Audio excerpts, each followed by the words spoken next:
All right, good evening, everyone, and I'll call the meeting to order. I've got some opening remarks. The public meeting is being heard by the City Council Planning Advisory Committee, and public notice has been given in accordance with the Planning Act. The non-elected members of the Planning Advisory Committee are Mr. John Baltutis, Mr. David Joyce, Ms. Catherine Brown, and Mr. Paul Jennings. Citizen appointees may ask questions and participate in the discussion in order to assist in making recommendations to City Council, but may not make motions or vote in connection with the public meeting. If a person or public body does not make oral submissions at a public meeting or make written submissions to the Planning Committee or City Council before the bylaw is passed, the person or public body is not entitled to appeal the decision of City Council or the local planning appeal board. If a person or public body does not make oral submissions at a public meeting or make written submissions to the City of Belleville before the related bylaw is passed, the person or public body may not be added as a party to the hearing of an appeal before the local planning appeal tribunal, unless in the opinion of the tribunal there are reasonable grounds to add the person or public body as a party.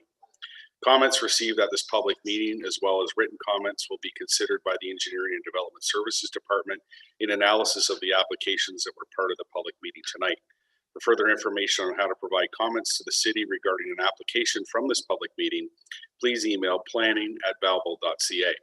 A recommendation report will be brought forward upon receipt of all agency and public comments in the future. Any persons wishing to be advised of the Belleville Planning Advisory Committee's recommendations with respect to today's applications are requested to provide their name and address, as well as the application in which they have an interest, in writing to the City of Belleville. And with attendance, I see everyone is present, and Mayor Panchuk is sitting in on this meeting. Any disclosure of pecuniary interest and general nature thereof. Councillor Kelly. Items 3.1 and 3.2. Thank you, and that's noted. I'll make sure you're removed for that portion of the meeting. Anything else? No? Okay. So we're moving on to 3.1. Councillor Kelly's declared a conflict.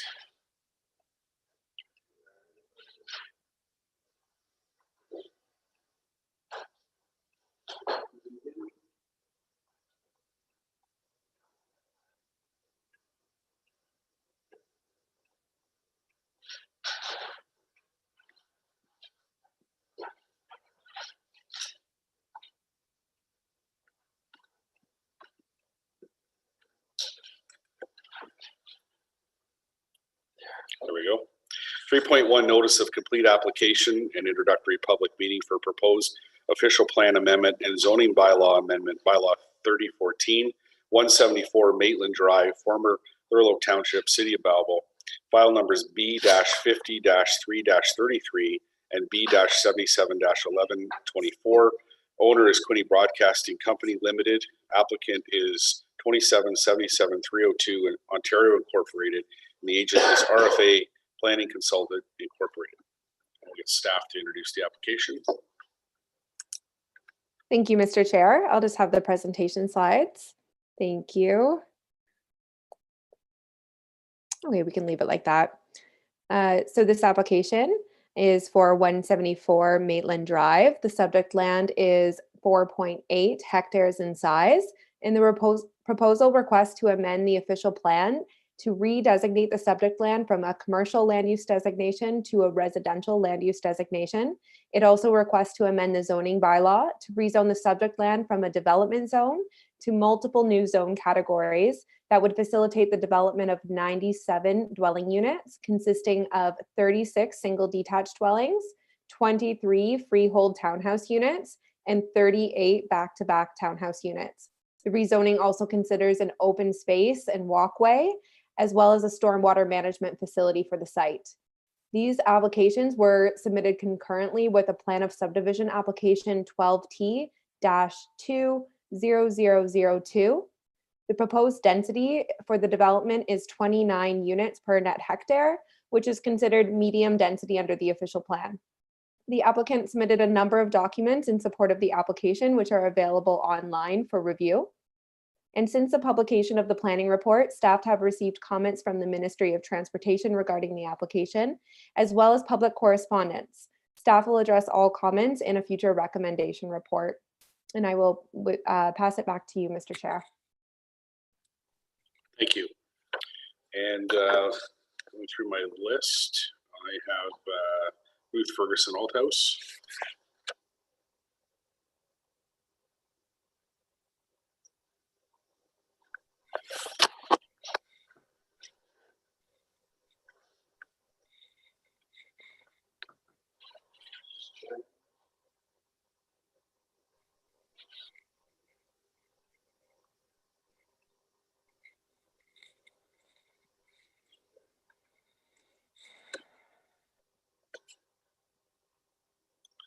Ms. Ferguson Althouse, you are in the meeting now. If you want to unmute your microphone, the floor is yours.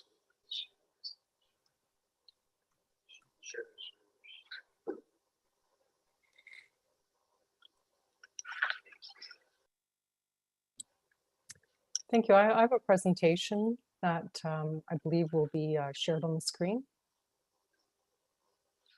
Okay, staff are working on that right now.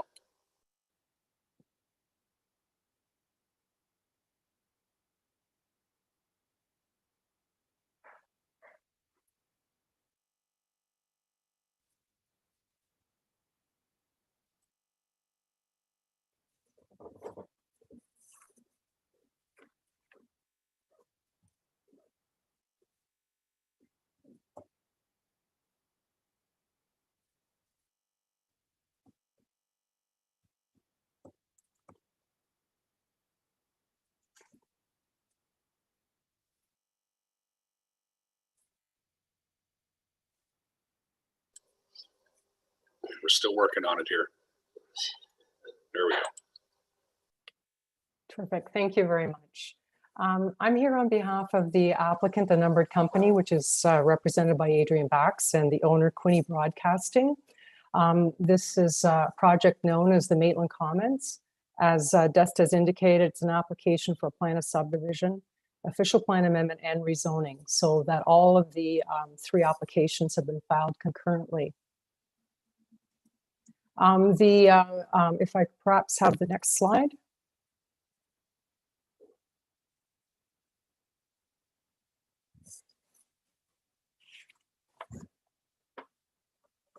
Thank you. This property is located within the Belleville urban serviced area boundary. It's 4.8 hectares in area. It is just north of the Lowe's home center, and it is adjacent to the Deerfield subdivision and in close proximity to Settlers Ridge as well, which are situated to the west. The surrounding lands to the east and the north are all vacant. The site itself is vacant except for a radio tower with guy wires, and this tower is no longer required at this location. And as a result of that, Quinny Broadcasting is proposing to sell the lands to my client. The site itself is relatively flat and it has a gentle slope towards the southern portion of the property near the east. Next slide. This slide shows the subdivision represented on the development site plan, and it proposes a U-shaped crescent with 2 access points on Maitland Drive. These would be municipal road allowances that are 20 meters in width. On the western boundary is a servicing easement that's 10 meters wide. This is the major trunk sanitary sewer line that services the lands to the north in Settlers Ridge. This servicing easement would be deeded to the city of Belleville. So it's immediately in the backyards of the homes along the eastern limit of Deerfield. There's a mix of housing forms that are proposed here, shown on the cutout from the site plan.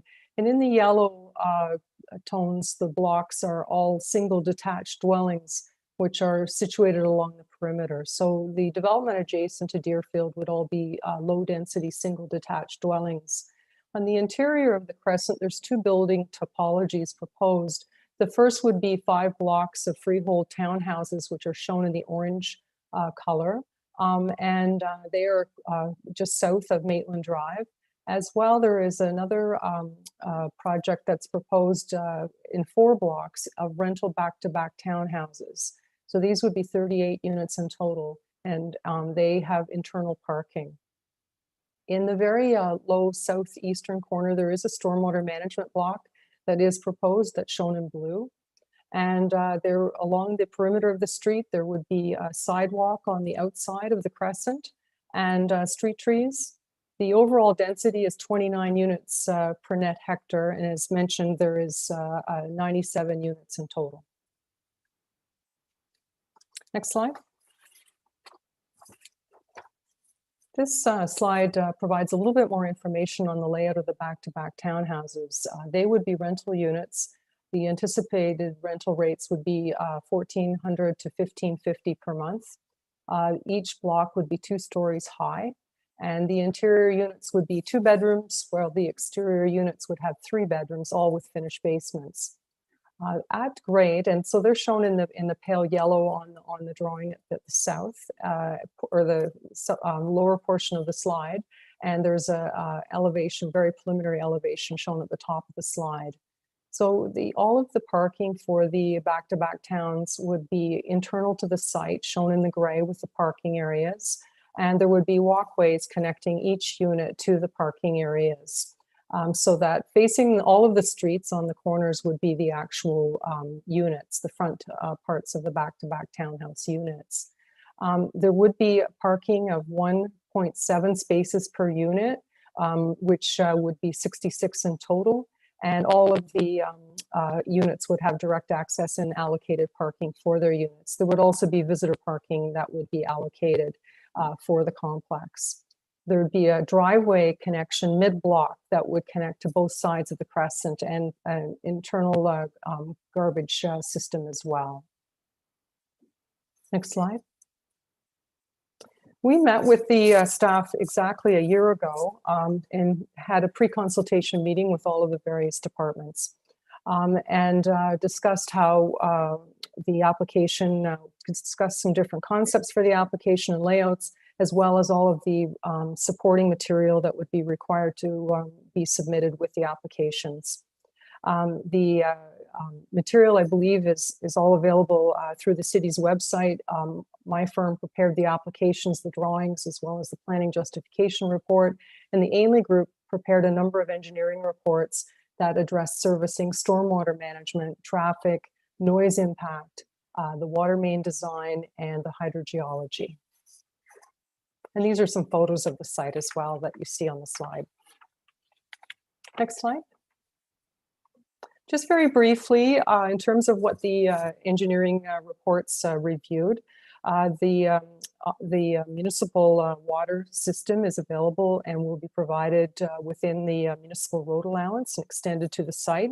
And there is also a gravity sewer collection system available. It will connect directly to that major sanitary sewer that's located along the easement at the western limit. As I've indicated, there is an on-site quality and quantity stormwater pond that's proposed in a wet pond facility, and it will have maintenance requirements with respect to sediment removal and clean out, and it will, as I say, control flooding to off-site locations, ensuring that pre equals post development, and also clean the stormwater before it's removed from the site. There was a traffic review that was undertaken by Ainley's, and they addressed the requirement for any warrants for turn lanes, right or left turn lanes, as well as intersection spacing and sight lines. And I would also mention that there are no driveways that would be proposed fronting directly onto Maitland. All of the internal driveways will be on the new municipal road. Next slide. There was a noise impact study that was undertaken again by Ainley's to look at potential noise impacts and mitigation from both the ready mix cocoa paving plant to the east, as well as the Lowe's home improvement store to the south. And they had recently addressed some of the potential noise impacts as part of Deerfield Phase 7. So they're quite familiar with the site. In particular, the potential noise impacts from the Lowe's home improvement store. I know it's perhaps a little bit difficult to see from this slide, but this is an extract from the noise study, and it shows the acoustic barrier that would be extended along the southern perimeter adjacent to Lowe's, that would then extend along the eastern property boundary. And somewhat unique is that there will also be acoustic barriers that the developer will install upon the roof of Lowe's to screen and mitigate the impacts from the HVAC units. This was done for the Deerfield subdivision, and they are shown in the blue, those rooftop units, and then the units in the green will be part of the Maitland Commons mitigation required at Lowe's. So my understanding is that Ainley is currently working with Lowe's to address the rooftop construction units for the Deerfield Phase 7. The same would occur as part of the Maitland Commons subdivision.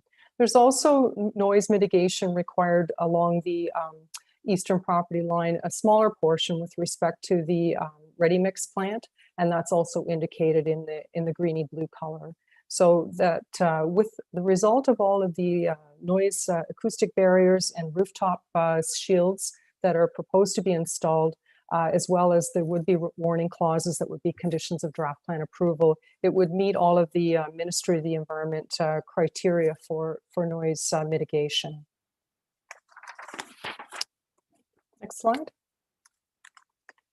In the agenda package, I believe the planning report provides a very detailed overview of the criteria of the Planning Act that must be addressed in Section 51, as well as the 2020 Provincial Policy Statement and the requirements of being consistent with the PPS, and as well the detailed review of the residential policies in the Belleville Official Plan. The Belleville Official Plan currently designates this property as commercial. It's shown in black on the upper part of the slide in the extract from the land use schedule. And it is proposed to designate the lands to residential. And to support and justify this amendment, as part of the city's municipal comprehensive review, which I know the committee is quite familiar with, one of the key findings was that there was an extensive surplus of commercial land designated in the city. In fact, 220 hectares of additional commercial land that is going to be required over a 15-year planning horizon. So as a result of that, there's an opportunity here with certain portions of the commercial land base to consider it in certain locations for alternate uses such as residential. Next slide. This slide shows the actual official plan amendment to take the 5 hectares of land and redesignate it to residential, similar to the residential uses that exist at Deerfield to the west. And the policy itself will permit the plan of subdivision. Next slide. Very briefly, in the residential official plan policies, I've mentioned it's in the city's urban serviced area, so we're not extending boundaries. So we are utilizing land that already has servicing, and it's a logical extension to the Deerfield and Settler subdivision that are already established to the west. So there's no leapfrogging of development here. It is an extension of those existing subdivisions. It does have a mix of housing forms and includes a range of densities and different building topologies that will suit all income levels. The proposed housing forms will be compatible with the housing forms that are already in the immediate vicinity. I've indicated that there will be single detached units that will abut the Deerfield single detached units, as well as the 10 meter separation by the servicing easement. And it satisfies all of the criteria in the Belleville official plan for medium density residential housing. One more slide. The zoning bylaw amendment that's proposed to a series of residential zones, while it looks complicated, are all zones that already exist in Settlers Ridge and in Deerfield.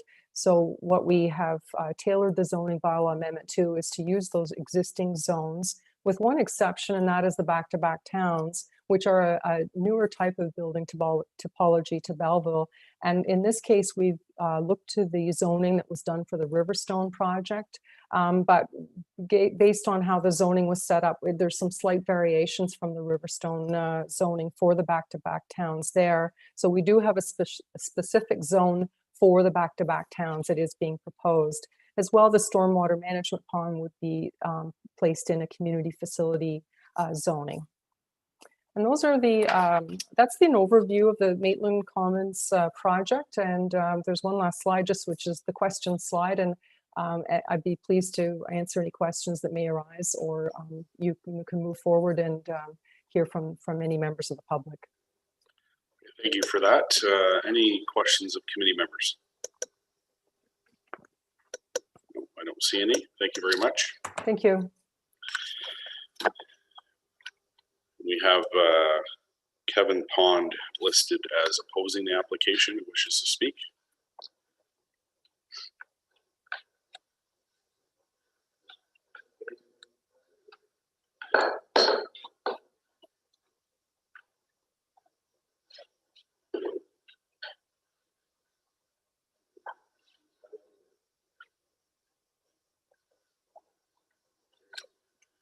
Mr. Pond, you are in the meeting. Okay, I'm unmuted, I think now. Yeah, the floor is yours. Thank you for allowing me the opportunity to speak. Together with my wife, Leanne, we have owned the property at 107 Gavey for almost 17 years. When the property was first purchased, it was with a premium expense due to both the cul-de-sac in the south, which backed the green space, excuse me, and the green space in our backyards on the east side, which was zoned commercial and owned by Quinte Broadcasting. It was suggested that both green spaces would not be rezoned. 11 years ago, the service road was created to support Settlers Ridge Subdivision. When this service road was built, existing trees of oak, maple, and evergreen, which backed the property line of the people on the east side of Gavey, were uprooted. The message to us at that time was that these trees would be replaced to support the existing green space which we had. 11 years later, sadly, these trees have not been replaced. We realize that land within the Belleville area for housing development is becoming non-existent. Due to recent rezoning in 2018, we have lost the green space in the south, which initially was a cul-de-sac, and are now going to lose the green space to the east of us. We are not asking you to stop the development. We are asking you to consider supporting the residents on the east side of Gavey with continued green space. We ask that you, 1, build an exterior fence along the west side of the new subdivision. 2, build only single-story homes on the west side of the new subdivision backing the current east side of Gavey. 3, move the walking path to the end, the south side of the subdivision backing Lowe's, where this will not affect any of the housing on the east side of Gavey. And 4, create an evergreen tree line within the 30-foot right-of-way in order to continue our green space and will thus support both subdivisions.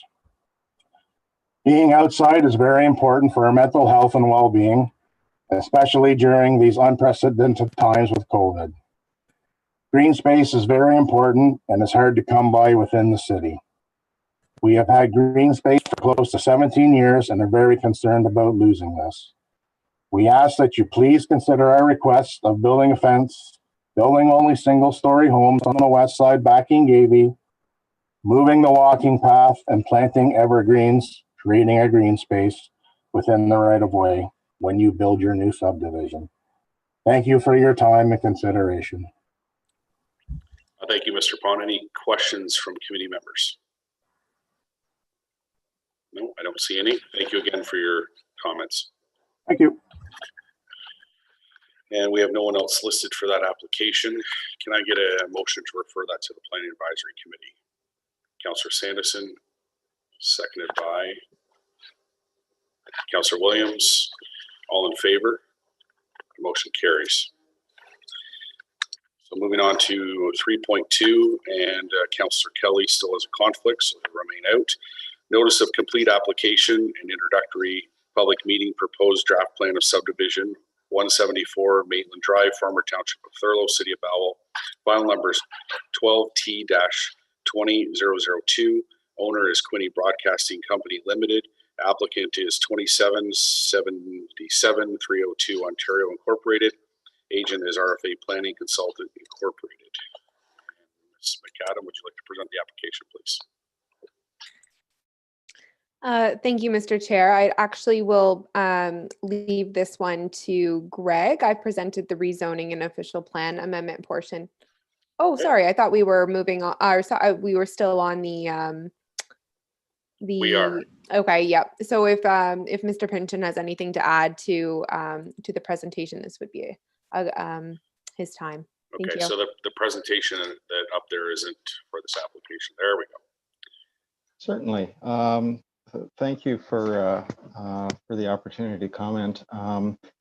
I should note that I believe Ms. Ferguson Althouse covered the application fairly well. This one is certainly connected with the previous one that was discussed. The zoning and official plan amendment would go hand in hand with the plan of subdivision.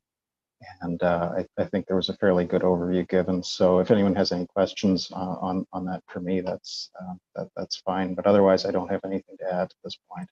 Okay, thank you. Any questions from committee members? No, I don't see any. Okay, thank you. Thank you. So I need a motion to refer that to the Planning Advisory Committee. Moved by Councillor Sanderson, seconded by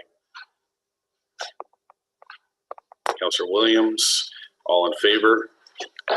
Motion carries.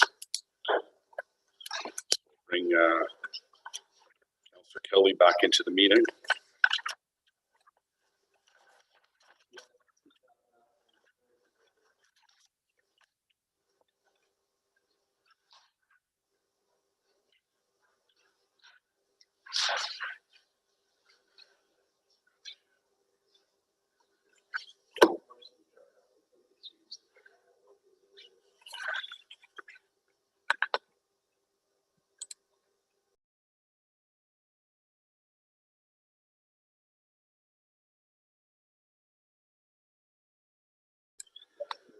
All right, so Councillor Kelly is dropped right off, and so staff are going to send him a link and bring him back in. In the meantime, we'll keep this meeting moving forward. 3.3, notice of complete application and introductory public meeting for proposed zoning bylaw amendment, bylaw 3014, 12 Christian School Road, City of Belleville. File number is B-77-1125. Owner is Ali Dua. Agent is Thania Cavado. I apologize if I didn't pronounce that correctly. And we'll have staff present the application. Thank you, Mr. Chair.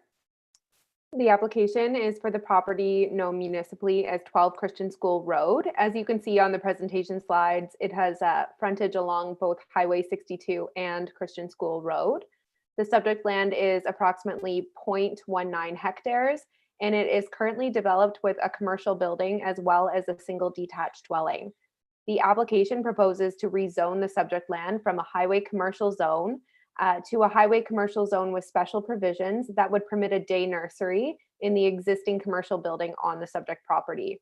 The official plan designation of the subject land is commercial, and the applicant has submitted signatures in support of the application from local members of the public. Following the publication of the planning report, staff have received comments regarding the application from the Ministry of Transportation, as well as public correspondence regarding the application. All comments will be addressed in a recommendation report that will be brought forward in the future by staff. Thank you, Mr. Chair. Thank you. And we have Thania Cavado listed as a participant. We'll get staff to bring her in.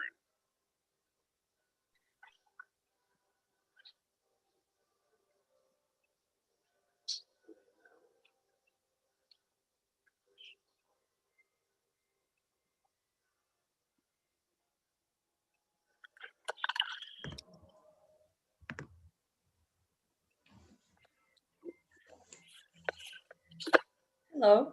Hello, you have the floor. Hi, so we just want to introduce ourselves. So I am Tanya and this is Ali Doha.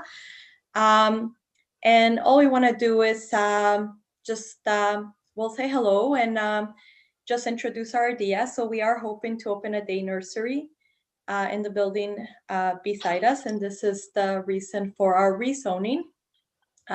We are aware that it is a necessity for the community. and we're hoping that when it gets approved, we can do great things with the children. If anybody has any questions, we are here to answer any of your questions. Okay, thank you for that. Any questions of committee members? Mr. Joyce. Yeah, just so you live in the house, is that my understanding? And you'll develop the building beside as the day nursery, is that correct? Yes, that's correct. Are you expanding that building, or are you going to use the guts of the building for the day nursery itself? So right now we are only going to use the building that we have. We're not planning on expanding it at this moment, no. And how, if I could ask, how many are you hoping to have at the nursery with that existing footprint? Well, we're hoping to have like 2 classrooms in the building. So usually a classroom will hold up to, depending on the age, it could hold up 15 or 16 or even maybe 12 children, depending on the age group. With that 2 classroom, that would need 2 staff per classroom. Okay. Okay. And I think you've got parking and playground facilities already part of the process, I understand. Yes, there is parking facing the highway. So there is like, how many parking spots? We said a minimum, Almost like 14. like around 14 parking spots that would be available. And then the backyard, we do have a big space that we can create into the backyard. Right. Okay. Okay. Yeah. Thank you very much. Thank you, Mr. Chair. Okay, thank No you. problem. Any other questions of committee members? No, I don't see any. Thank you for your presentation. And so can I get a motion to refer that to the Planning Advisory Committee, please? Of council members. Mayor Panchuk, seconded by Councillor Sanderson. All in favor? That carries. Thank you. 3.4, notice of complete application and introductory public meeting for proposed zoning bylaw amendment, bylaw 10245, 116 Frank Street, City of Belleville. File numbers B-77-1126. Owner is Catherine Whitley. Applicant is Watson Land Surveyors. Staff can present the application, please. Thank you, Mr. Chair. This application is for the property known municipally as 116 Frank Street. The application for rezoning is a condition of consent application file number B23-20. And this application severed a 390 square meter parcel from the rear yard of 116 Frank Street. You'll see that on the key map shown in the presentation slides. And this was to be added to the abutting parcel, municipally known as 161 College Street West. The application proposes to rezone the severed parcel from residential 4th density zone to an amended highway commercial C357 zone with an additional special provision to facilitate an open amenity space for the existing building or business in this area. No new buildings are proposed as part of this application. The subject lands are designated residential in the official plan. And since the publication of the planning report, staff have received public correspondence regarding the application, and staff will address all comments in a future recommendation report. Thank you, Mr. Chair. Thank you. And we have Mr. Watson. We'll get him added to the meeting.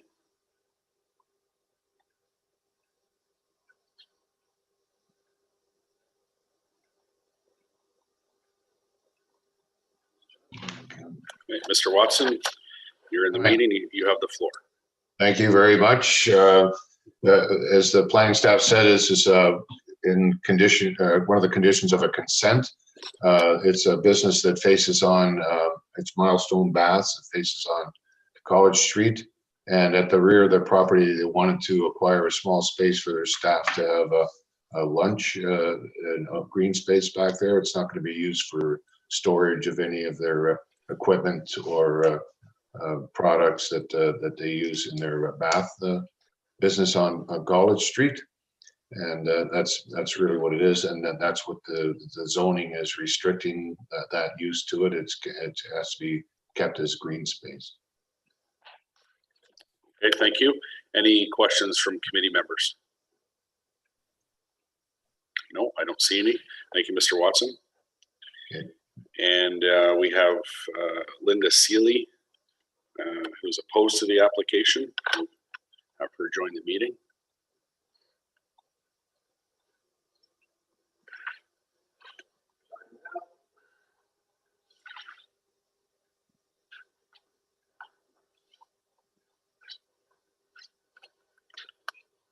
Ms. Seeley, you are in the meeting and you have the floor.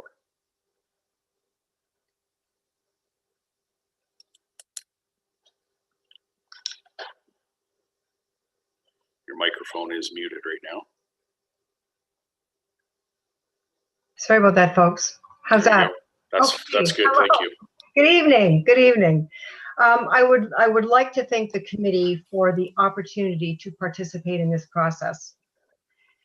Today, I'm speaking on behalf of my mother, Shirley Benn, her family, and her tenants.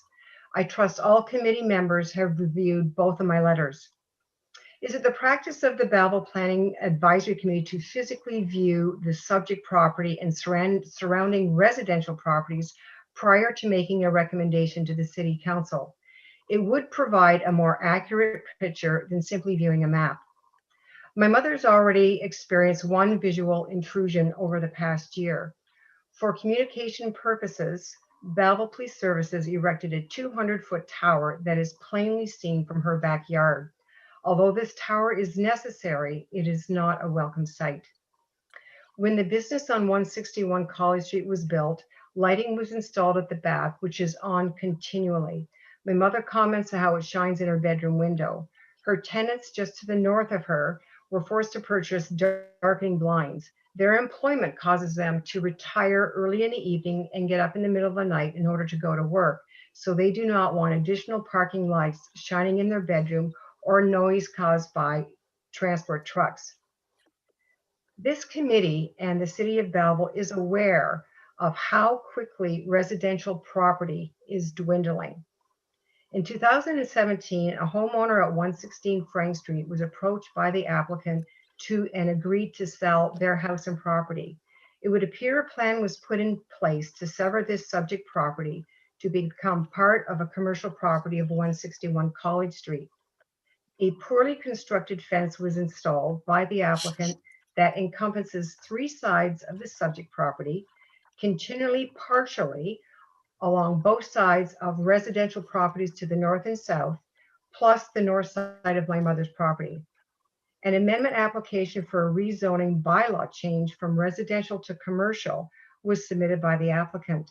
Then the applicant sold the home and property on 116 Front Street prior to any recommendation by this committee and decision of City Council. It appears that the rezoning bylaw process is in reverse. As far as the clause, and I put this in quotations, with special provisions to facilitate an open amenity space for the existing business, it becomes moot as Shirley Benn and her tenants and trusts do not support the application. We have already witnessed massive transport trucks turning around in that property.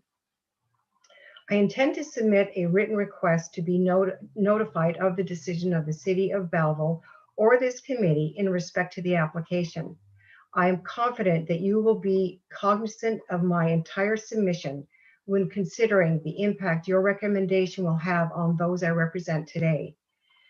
Is this commercial encroachment something that you would like in your own backyard? Thank you so much for your attention to this matter. I appreciate it. Thank you for your presentation. Any questions from committee members? No, I see none. Thank you again, Ms. Seeley. Thank you. And then we have William and Heidi Smith listed.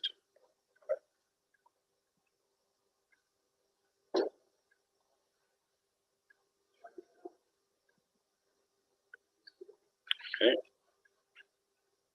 William and Heidi Smith, you are in the meeting, and you have the floor. Thank you, Councillor Carr. Good evening, committee members, councillors, Mayor Panchak. As noted, we're residents on 110 Frank Street, and our property is basically south of the commercial property. Our biggest concern at present, very similar to what Linda addressed previous to this discussion. Our biggest concern right off the top is amenities and its definition of. What we're wondering is 390 square meter space designated with picnic tables. Is that going to happen, or will we see it become parking spaces with tractor trailers? That's our biggest concern. And then is it going to stay a green space, or is it going to be parked or paved rather? So really our biggest issue is how it's going to be used in the future and how it's going to be used as commercial. Okay. Thank you for that. Is there any questions from committee members? No, I don't see any. Thank you for your presentation and your comments. And I have no one else listed. So can I get a motion to refer that to the Planning Advisory Committee? Councillor Sanderson, seconded by Councillor Kelly. All in favor? Motion's carried. 3.5, notice of complete application and introductory public meeting for proposed official plan amendment, 621 Dundas Street East, City of Belleville, file numbers B-50-3-34. Owner is 225-5718 Ontario Incorporated. Applicant is EchoView Consulting Services Incorporated. We get staff to present the application. Thank you, Mr. Chair. The subject land, known as 621 Dundas Street East, is approximately 31.6 hectares in size, and it is the former site of Bakelite Thermosets plant. The application requests an official plan amendment to change a portion of the land use designation for the property from environmental protection to a residential land use. The existing natural heritage features on the property and their associated buffers would remain designated as environmental protection. A planning justification report was submitted in support of the application, and this report included a conceptual future development plan, which you can see on the top right corner of the presentation slide, which consists of a mixture of residential units, including single detached homes, townhomes, and apartment units. Any new residential development on the subject land would require additional planning applications, including a zoning bylaw amendment. No zoning changes are proposed at this time. And since the publication of the initial staff report, staff have received public correspondence regarding the application. All comments will be addressed in a future recommendation report. Thank you. Thank you. And we have Kent Randall listed to speak in favor of the application.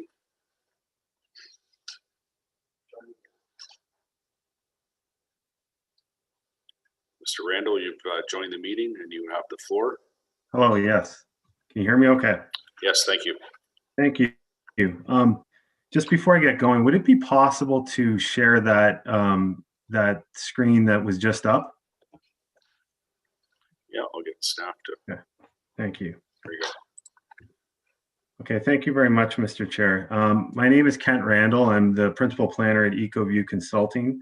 We're the agents for the numbered company, the owner of the property, and the owner of the property is represented. The owners are represented here tonight. I believe Bernie Willett is in attendance online.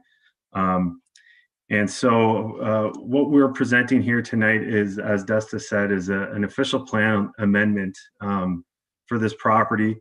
This is really just a high-level application. It's a high-level policy application. As everybody is likely aware, this is the former Bakelite Thermosets plant was on this property.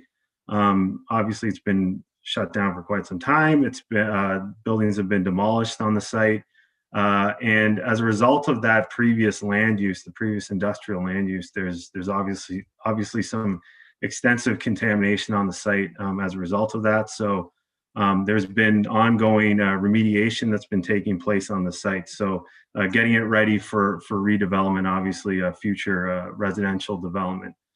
So what we're doing here, or what this application is for, is to redesignate a portion of the lands to a residential designation to facilitate that future development. So as Desta alluded to, there's no development applications proposed here tonight or at this moment. Any future applications, so any future plan of subdivision, rezoning application would obviously have to go through the obvious or the processes under the Planning Act. So at this point, this is just to redesignate the lands to permit that future development. All the zoning and will remain the same. As I said, it was under the environmental protection designation, and portions will be redesignated and portions will remain under the environmental protection designation, about 1/3 of the site. So approximately 12 hectares or so, or 20 acres will remain within the environmental protection designation. And you can see on that concept plan, there's sort of a green hatched area. There's wetlands, floodplain, so natural hazards as well associated with those lands. They will remain in environmental protection and will not be developed, and there will be setbacks required from those features. And just to point out, this development, the development area that's shown on that conceptual layout was signed off by Quinte Conservation a few years ago. So this was this development area is the product of some back and forth between the applicants and Quinte Conservation. So as I said, it's a high level amendment. It's simply providing sort of the basis for future development. There's nothing firm that's proposed at this time in terms of layout. What we've shown there on the conceptual plan is simply just exactly that. It's a concept. It's not a firm roadmap for how this is going to be developed. But this is the first step, obviously, in getting these lands redeveloped into future residential development. So that's everything I have to say. And if the committee or public have any questions, I'd be happy to answer. Thank you. Okay, thank you for that. Any questions from committee members? Nope, I don't see any. Thank you again. Next participant is Bernie Ouellette.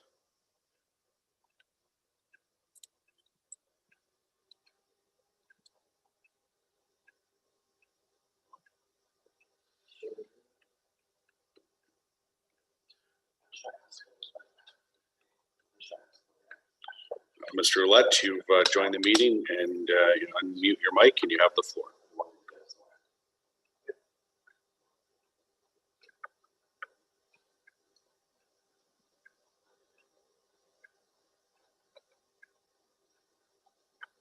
Mr. Ouellette, you're in the meeting. Just need you to unmute your microphone and you have the floor.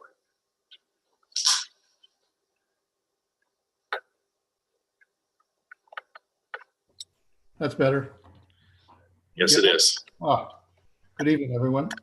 All I would add is that it's closer to 34 acres that will remain provincially significant wetland. We are now in our back and forth submissions for the record of site condition. We have been back to the MOE answering questions now for the third time, and we expect probably by mid-February to have some idea of being able to start and proceed with some development. I don't think I can add anything else to what Kent had to say, but it's been a long time coming and a lot of money. That's it. Okay, thank you for that. Any questions from committee members? Mayor Panchak. Thank you very much, Councillor Carr. And, you know, Mr. Ouellette, if I can just start off by saying a big thank you to you and Mr. Duraco and your associates for stepping up and cleaning up this really environmentally damaged facility. It is, you know, we're grateful. I know we've worked with you, but we're grateful for you doing that. And I just wanted to say that it's appreciated. We've had a conversation earlier about potential use on the site, and I want to ask a couple questions. So, you know, I think it's wonderful that there'll be 34 acres that will stay in environmental wetlands, I think, as you described them. We've also had a conversation regarding the extension of the Bayshore Trail that will go through some of this property, and I realize this is the first step, but I think that you know, if we had any information regarding what your plans were for the future access of those 34 acres of environmental wetlands, as well as what your thoughts were about the extension of the Bayshore Trail through this property. We would thank you for the question. It's a good one. we would welcome the extension of the Bay Shore Trail through the property, going through the property and probably heading, I would say, north, obviously east from Herkimer, and then north onto our north once it hits our property. We're more than welcome. We're more than ready to do that. As a matter of fact, we can, when we discussed deeding it to the city if necessary. I think that answers that question. We believe in that. That's the best use that we certainly can see. The only other thing I would add, there's been talk, or it was reported through the media, that there would be commercial. We will not be doing any commercial whatsoever. That's not in the plans now at all. So that's something I want to clarify. Okay. If I can follow up, thanks very much, Mr. Ouellette. So with respect to that, about 48 acres, so around 12 acres, or 12 hectares, or Yes. approximately 34 acres that will stay as environmental wetlands. Currently, members of the public have been have had access to that. Would you foresee that this will still be open to the public, or would it be restricted to people who are using the property or have purchased a house on the property, or whatever is going to happen there? I think we would make it an extension of the, I mean, it merits some further discussion, obviously, but we would welcome the trail coming through. So it would become public space. We would not want it to cross through people's yards, obviously, or in front. Yeah. But I would simply say we can see it being public space. No ifs, no questions about that. Thank you. I think there is a balance that we can achieve here that can, allow you to recoup the investment you've made, which again, we're very grateful for the fact that you clean up the site, but at the same time, preserve the green space, the wetlands, the flood mitigating areas for us. And I just wanted to say thank you for your answers. Thank you very much. Take care. Any other questions from committee members? No, I don't see any. Thank you, Mr. Ouellette. So next person we have listed is Kathy Lake, speaking against the application. Staff will have her join.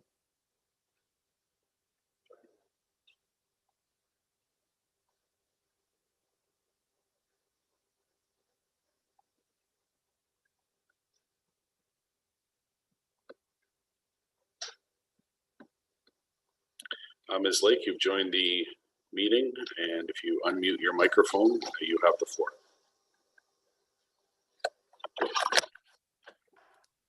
Hello, can I be heard now? Yes, you can. Very much. Hello, everyone. My name is Kathy Lake. I speak as a concerned citizen and a longtime resident of Belleville. My husband and I moved to Belleville from Ottawa after his retirement almost 20 years ago. One reason we did so was because of Belleville's location on the beautiful Bay of Quinte. I am also a longtime member of Quinte Field Naturalists and a frequent walker of the trails in the property under discussion. I would ask you to note that I also speak for John Blaney, who is a longtime executive member of Quinte Field Naturalists. John asked me to tell you that he supports my comments 100%. He also expected to speak against this proposal. Unfortunately, his wife fell and broke her hip on Saturday, so he is currently not available to speak.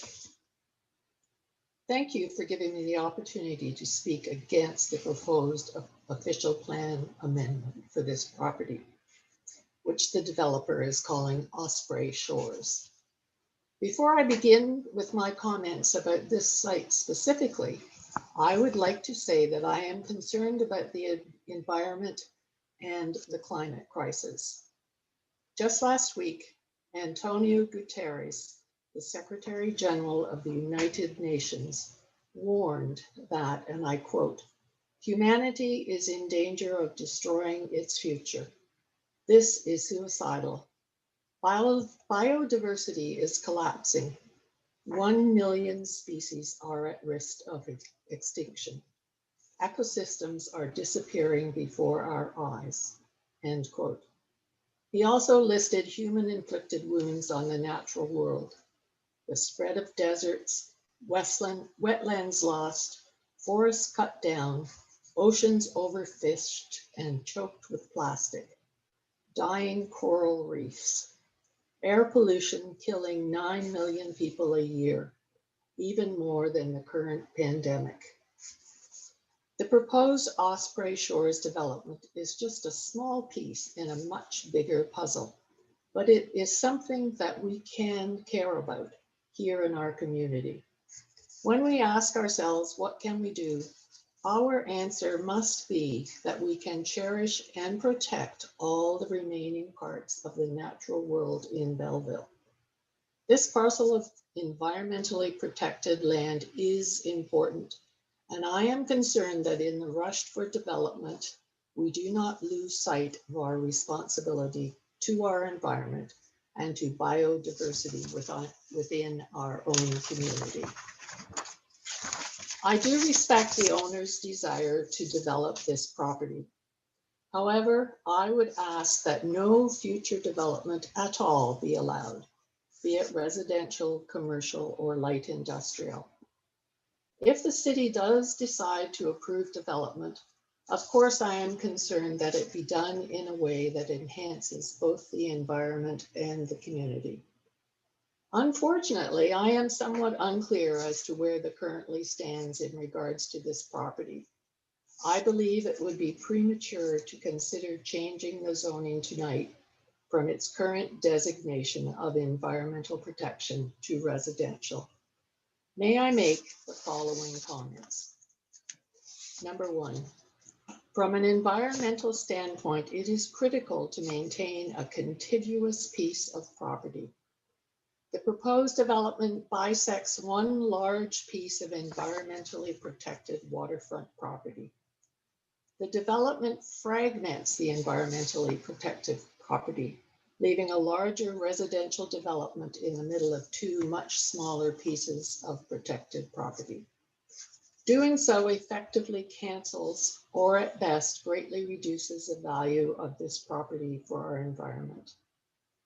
Approving this development will reduce this waterfront property's ability to support biodiversity and mitigate climate change. Number two, I do applaud the city's concept of approving infill residential development and improving the condition of brownstone sites. However, at a time when so many people face homelessness, I would hope that the city intends to negotiate affordable housing within this proposed development, especially for low-income families with children. May I also ask if there are other brownfield sites within Belleville's boundaries, perhaps closer to the city center, perhaps smaller in size, and perhaps not directly on the waterfront of the Bay of Quinte. Number three, this morning I did receive a copy of the notice of meeting and map, which is attached to item 3.5 in the agenda. Does tonight's meeting satisfy the requirement to have a public meeting? Has there yet been a staff report, or is the planning committee now just requesting the staff report? If so, I respectfully ask to be advised when the environmental impact study has been completed, and also to be advised when the public meetings will be held. I note that the consultant's concept plan proposes development in the magnitude of 661 units, including 4 blocks directly on the waterfront on the south side of the property. These seem to indicate apartment buildings. I have concerns that significant contamination could be released into the Bay of Quinte when foundations are built for these blocks and any other buildings on the property. Number 4, and this is my last concern. The property narrows towards Dundas Street and all traffic will be directed to a single intersection. A development of this size cannot help but lead to significant traffic increase on Dundas Street, an already busy thoroughfare, which is crossed by the railway line in very close proximity to the proposed intersection. I would ask that the city definitely ask the developer for a traffic study. To conclude, I respectfully request that no approval be given to the zoning change recommendation today or at any time in the future. I apologize if I am speaking somewhat prematurely. I identify myself as merely a private citizen with no previous experience in planning procedures, approvals, etc. However, I do feel very strongly about this piece of waterfront property in particular, and also about the need in general to protect and preserve all of Belleville's natural environment, beginning immediately. Thank you for your time and attention. Thank you, Ms. Lake. And just for the, just to provide some context in terms of process, tonight's meeting is a public meeting to introduce the application. It will get referred over to our Planning Advisory Committee right after this one. And essentially from there, it will be referred off to staff. We'll continue to accept public comment and anything the committee wishes to have included. And staff will assess and address everything to the satisfaction of the department. And then a report will come back with a recommendation sometime in the future. And there's no timeline on that at all, depending on the work that has to be done between now and that. It's a two-step process, which allows us for the opportunity for greater input and also analysis by staff. So that's just a little bit of the process there. Any questions of I'm sorry, go ahead. Councillor Carr, excuse me. Yep. So is this the only opportunity for a public meeting, or will the staff convene future public meetings? No, this will be the, well, I'll refer it over to staff. Thank you, Councillor Carr. So I can confirm that this would be the public meeting for the proposed official plan amendment. However, as described, any future residential development on this property would still be required to undergo other planning applications, including a zoning bylaw amendment, in which case that would reopen the public planning process and there would be another public meeting at that time. However, for the consideration of the official plan amendment, this is the public meeting and this is the opportunity to provide verbal comment. So which you've done so you will be considered part of the public record for this. Thank you. Thank you for your response. Okay, any questions from committee members? No, I don't see any. Thank you, Ms. Lake, for your comments. Thank you very much. And I note that Mr. Blaney's not available. So with that, we'll have a motion to refer to the Planning Advisory Committee. Moved by Mayor Panchuk, seconded by Councillor Sanderson. All in favor? It's carried. 3.6, notice of complete application and introductory public meeting for proposed official plan amendment, part of Lot 3, Concession 3, formerly Township of Thurlow, now City of Belleville. File number is B-50-3-35. Owner is 221-5100 Ontario Incorporated, 238-0416 Ontario Incorporated, and 239-8513 Ontario Incorporated. Applicant is Adrian Bax. Agent is RFA Planning Consultant Incorporated. We'll have staff present the application, please. Thank you, Mr. Chair. So similarly to the previous application, this is an application for official plan amendment only. The subject lands on Town Center Drive are approximately 8.58 hectares in size. The proposal considers an official plan amendment to redesignate the subject land from a commercial land use to a residential land use. A planning justification report was submitted in support of the application, as well as a concept plan to demonstrate a conceptual road network that would connect Abbott Street to Roy Boulevard and Town Center Drive. Any new residential development on the subject land would require additional planning applications, including a zoning bylaw amendment. There are no zoning changes proposed for this property at this time. After the after the initial staff report was published, There was one public correspondence item that was received regarding the application, and staff will address all comments in a future recommendation report. Thank you. Thank you. And we have Ruth Ferguson Althouse speaking to this application.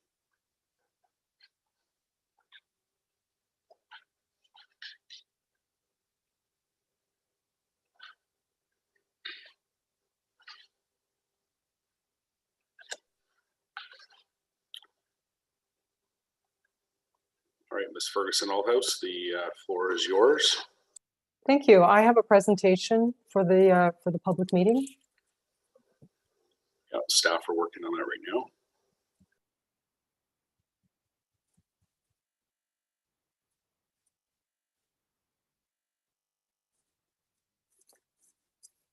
Terrific.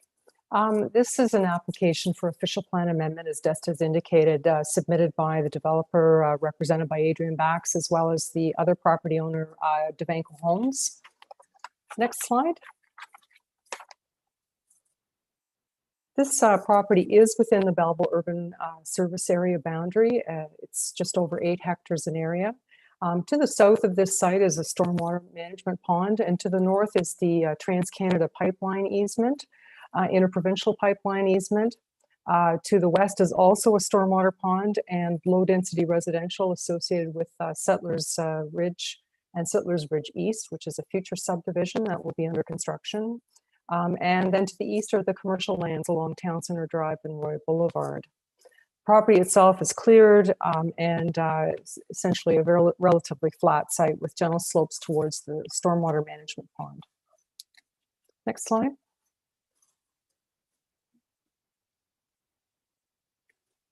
This is a high-level conceptual plan that shows, you can see the aerial photography here. It hasn't caught up to date to all the development that's happened in Settlers Ridge. There is the Settlers Ridge East subdivision, which is borders the site, and the blue indicates the location of all of the stormwater ponds. There is a road extension that's shown on the property outlined in red, which is subject to the official plan amendment. And it would connect the Settlers Ridge community through to Highway 62. Whether that would be according to this road network or not is still to be finalized as part of the detailed design. There is anticipated to be medium density residential housing proposed for this site, as well as some mixed use built form. In other words, some potential for commercial at ground floor and residential above. There's a range of density potentially here. It's been indicated here, depending on the number of the types of buildings, residential buildings that are proposed, ranging from 25 to 60 units per hectare. So roughly around 200 to 200 or 400 units maximum. The subdivision would be serviced by the extension of municipal services, primarily from Settlers Ridge, as well as the water main connection out at Roy Boulevard. And there's the potential for a multi-purpose trail to extend from Abbott Street, which is the new road that's going to be constructed through Settlers Ridge East, to extend through to Town Center Drive.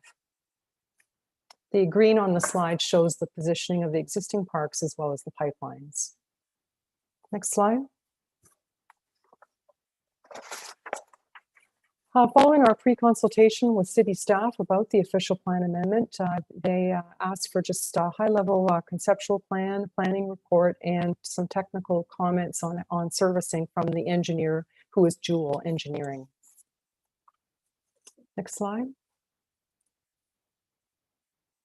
Jewel's quite familiar with the area, having they are the engineer for the Settlers Ridge East subdivision, and so they provided a summary through this site.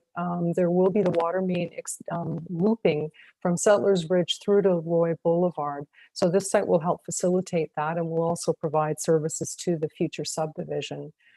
There was stormwater management ponds already in place that will be utilized to provide for drainage from this future subdivision, as well as to provide for flood control and water quality. And finally, the sanitary sewer connections will be through to the Settlers Ridge trunk sewer on Hampton Ridge Drive.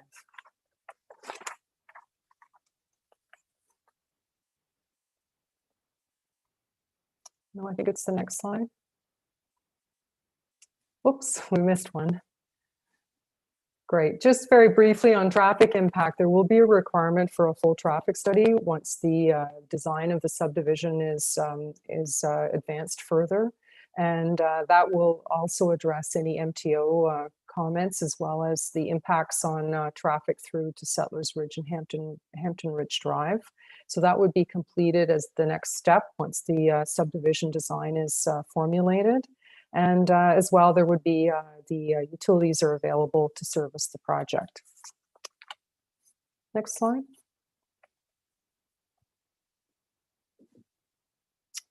This has got some similarities to the previous official plan amendment that I presented at the beginning of the Planning Advisory Committee meeting this evening. This particular commercially designated land does not actually have frontage on Highway 62, much like the previous site. It does therefore not have very opportune commercial exposure and attractive for commercial development. And in fact, this site has been designated for commercial since the 1980s. When the Canton secondary plan was done, so well before it even became part of the city of Belleville in its official plan in 2000. So there's an opportunity here to utilize these lands, which have very low value for commercial use, and to designate them to a residential land use category. Again, the MCR identified a significant surplus of commercially designated lands in the city of Belleville. Next slide.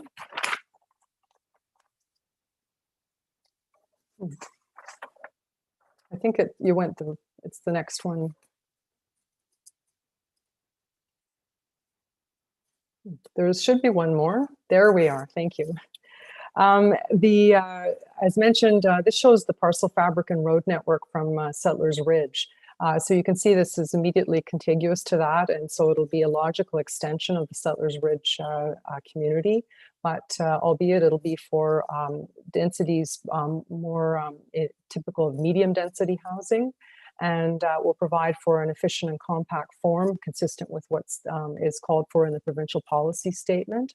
And that as it butts near commercial uses, there will be opportunities for appropriate buffering.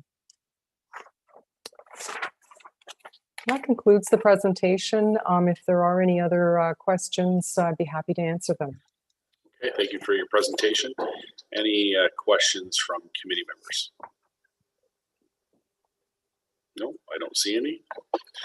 Again, and with that, I'll get a motion to refer to the Planning Advisory Committee.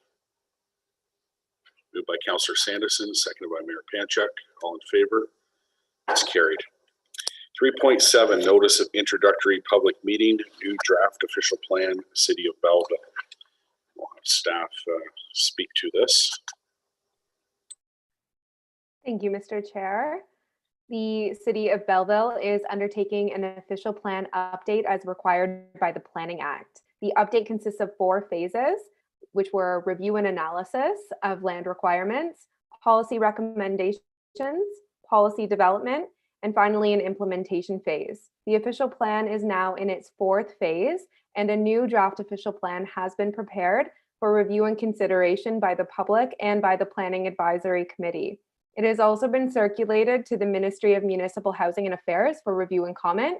We have not yet received comment from the ministry, however, we expect to in the upcoming weeks. The purpose of this meeting is to provide an opportunity for the public and interested parties to provide formal comments regarding the proposed new official plan. Staff will provide a recommendation report to the Planning Advisory Committee after all public, agency, department, and ministerial comments have been received and addressed. At this time, I would like to introduce Rory Baksh from Dillon Consulting, who is representing our project consultants for the update. He'll be providing a presentation and will discuss the official plan update process in greater detail, as well as the key changes that have been made to the policies of the new draft official plan. So I'll now welcome Rory to provide his presentation. Good evening. Good evening. Thank you very much, Mr. Chair. And Desta, was the intention for me to do the screen share and click through the presentation? That would be great, Rory, if you're able to. Certainly happy to do that. And hopefully that's coming through for everyone. Probably not. I just need to now set the screen share to begin.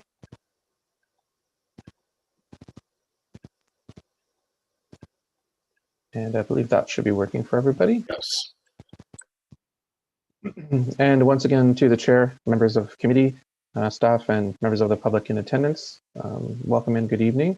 I am pleased and honored to make this presentation on the work to update the official plan. And in fact, I'd like to actually bookmark specifically what we're doing, which is bringing forward a new official plan for the city of Belleville. Ultimately, the work will lead to the repeal of the old official plan and the bringing forward of a new one. That is particularly important in regards to our process, so I thought I'd make mention of it now as a reminder when you see it again as it comes forward in due course. So once again, my name is Rory Baksh. I am the senior planner that has been involved in the exercise thus far. Greetings in absence from Monica Belleville, the other senior planner, who some of you may recall from an open house that was convened last week. And I'd like to acknowledge the presence of Destin McAdam, of course. I did hear Steve Ashton's voice earlier this evening. I presume that he's still present with us. And my presentation today will again cover a bit of the purpose, background, obviously provide an overview of the draft OP, and certainly open to any questions or comments as they come forward. Just to bring us back to where we were from last week, we did have, in accordance with the Planning Act, an open house.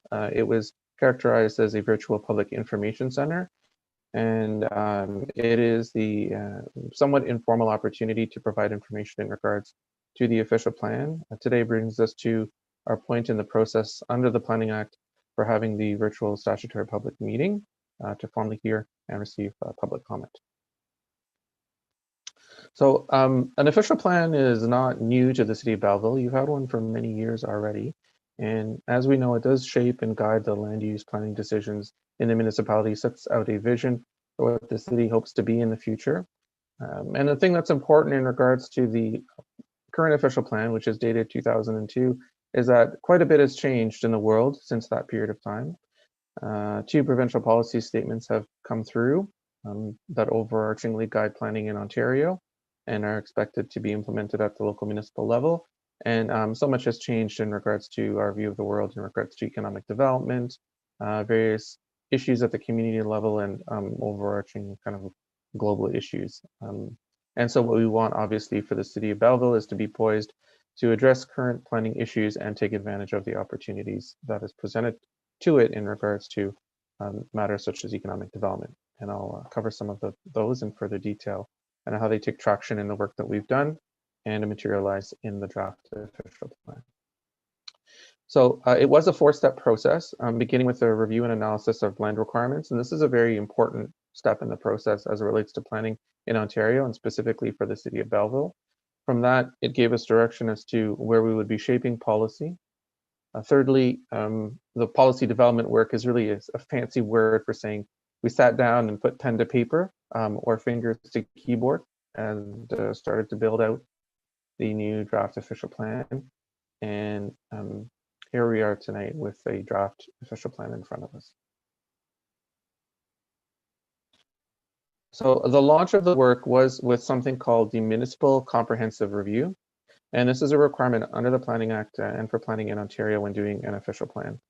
It is the first phase of the work, and it is a critical background document to address growth and development.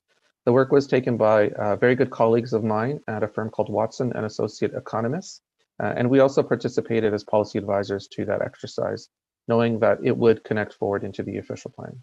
So that Municipal Comprehensive Review provided a long-term assessment of future urban growth and associated urban land need to inform the city's new official plan. In summary, the analysis determined that the city has sufficient residential, commercial, community facility, and employment land for the next 20 years within its urban boundary. And there was a public information center that was held on June 3rd, 2019 to share those findings with anyone that was interested. What we know from this exercise is there's no requirement to expand the urban boundary. So in simple terms, you don't need to designate more land to accommodate forecasted growth. However, there are some technical adjustments that are acknowledged in that work. So there's a swap of lands located between the Canafton East Industrial Area for expropriated land adjacent to the Northeast Industrial Park. And then there was also a further revision to remove some unserviceable land that was designated rural, as well as adjacent environmental protection land from the urban boundary. This simply helps to address a bit of the identified surplus. As the work moves forward, as I said, the team at Dillon were involved in the MCR to provide that policy linkage from that exercise forward into the official plan. As that MCR analysis came to a conclusion, there were a number of policy directions that were vested in that study. They speak to matters of residential, commercial, community facility, and employment land in regards to the 20-year planning horizon for the city of Belleville. Other issues that are also required to be addressed are those that emerge from the provincial policy statement and that are necessary so that the Ministry of Municipal Affairs and Housing would be able to approve the official plan. That is the role that they play in this process. Obviously, there's a number of technical revisions that were noticed even in that early stage, which have been brought forward into the actual work that was done on the official plan itself. Bringing us to the third phase was the actual policy development. And that is, again, looking at the work of sitting down and drafting the official plan in response to current planning issues and attempting to harness the opportunities that lie before us in the next 20 years. There was a separate report that was prepared called an Emerging Policy Issues Report, which provided a very simple summary in regards to these policy issues. And in and around the same time, there was a council priority that had been established in regards to housing through the city's housing summit. And it essentially placed a spotlight on the need to modernize housing policies to encourage intensification and mixed use that would increase the supply of land available for medium and high density residential development that ultimately would assist in increasing the supply of affordable housing, specifically rental units in the city of Belleville. So those were addressed in subsequent follow-up work on the emerging policy issues. At this stage, again, with hands on the keyboard, we fleshed out the mapping and the appendices to the draft official plan at this time.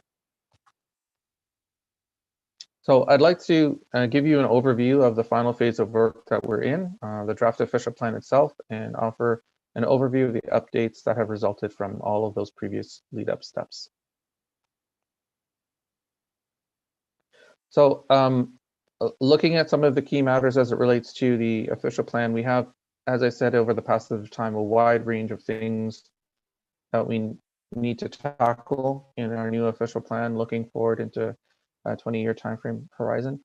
Certainly, as I mentioned from the Housing Summit, housing options and a range of housing features very prominently in regards to what the official plan attempts to do, and coupled with that is intensification. But moreover, we know that there are some very important things to both citizens and council, things such as supporting small business and encouraging continued prosperity in employment areas, and seeing the ongoing liveliness of downtown and its role as an economic hub continue to be central in the city for the next 2 decades. One of the things that makes Belleville a wonderful place is something called urban design. And this plan now speaks to urban design with additional policy and in a more forthright way, attempting to provide the necessary policy direction that continues to support a strong community character and a sense of place for the city of Belleville, offering support for active transportation, which essentially means encouraging everyone to get around as efficiently as possible through as many modes as possible, with an emphasis less on the private automobile and more on those other modes. Preserving and enhancing open space is a strongly held community value, as well as protection of natural features, and then mitigating risk from climate change and promoting sustainability. Those last two, climate change and sustainability, are again more prominent in today's world than they were previously, and I'm glad to say the official plan speaks to that. So I'm happy to offer a little bit more detail on each of these subject matter. As it relates to housing, a number of updates were made to support a greater range of housing options. These include supporting residential development at various densities. This ensures a whole range of housing forms of different styles and sizes, including market-based and affordable housing to meet the needs of all citizens. For example, medium and high density uses in the city center could include townhouses, stacked townhouses, apartment buildings, as well as affordable housing typologies, either as primary uses or within mixed use development. So that flexibility allows for a variety of different types of development to come forward. And that's very strategic for the city of Belleville. The plan also supports the development of adequate affordable housing for persons of low and moderate income in all residential areas, and the update integrates the permitting of second unit dwellings. And many of these are actually tied to provincial direction. And so the work of the Housing Summit and the direction that Council is taking is very much well aligned in terms of helping to shape the official plan with a perspective that is well tuned for the years ahead. Moving on to intensification, the purpose of the official plan here is to support the efficient use of land and existing infrastructure. New development is intended to contribute to existing built-up areas. This promotes compact urban form.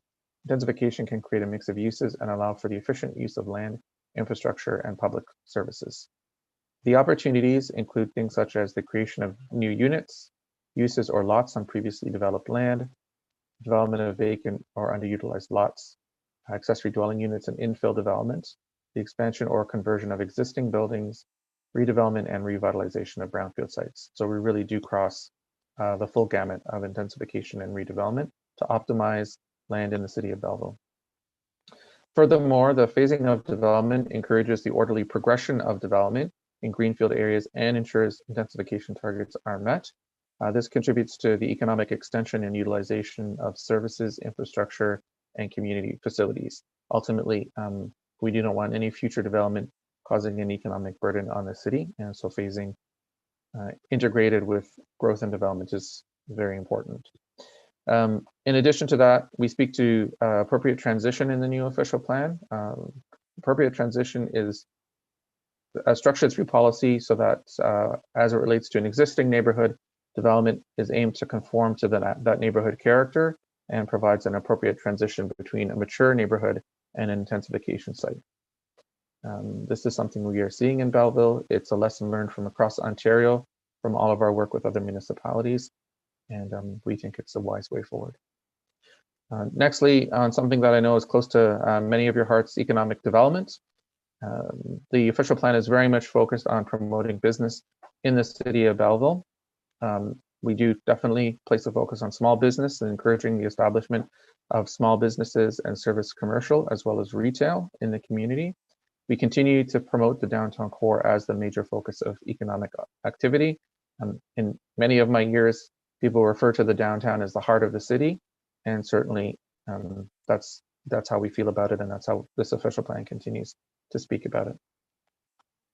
Of course, we have a large area of very active, vibrant, and viable employment lands, and we want to see those continue to support prosperity in the community. We want those lands to be available to meet the needs of potential industrial and commercial investments, and we want former sites to be remediated and redeveloped as underutilized sites. And in addition to economic development, we must not lose sight of the importance of economic development in our agricultural and rural area. And so we protect our agricultural land from inappropriate development, while at the same time enabling new types of on-farm diversified uses, things such as home industries, agritourism, and other things that provide value-added agricultural products, again, contributing to sustained economic development for the city of Belleville. I'm going to focus a little bit on the downtown and urban design here, again, coming back to these key pieces around a lively downtown and its role as an economic hub. So there's even further policy that's been expanded upon in the new official plan to increase the diversity and the vitality of what makes up downtown. We want to support a wide variety of living, shopping, leisure, and cultural and working activities, and we want development that takes advantage of the Moira River and the Bay of Quinte, to have a relationship with those waterways, and to create that sense of a special place. The use of ground floor space is intended to add activity to the street. Therefore, the conversion of existing ground floor non-residential uses to residential is actually discouraged. We want to keep those stores at the street level.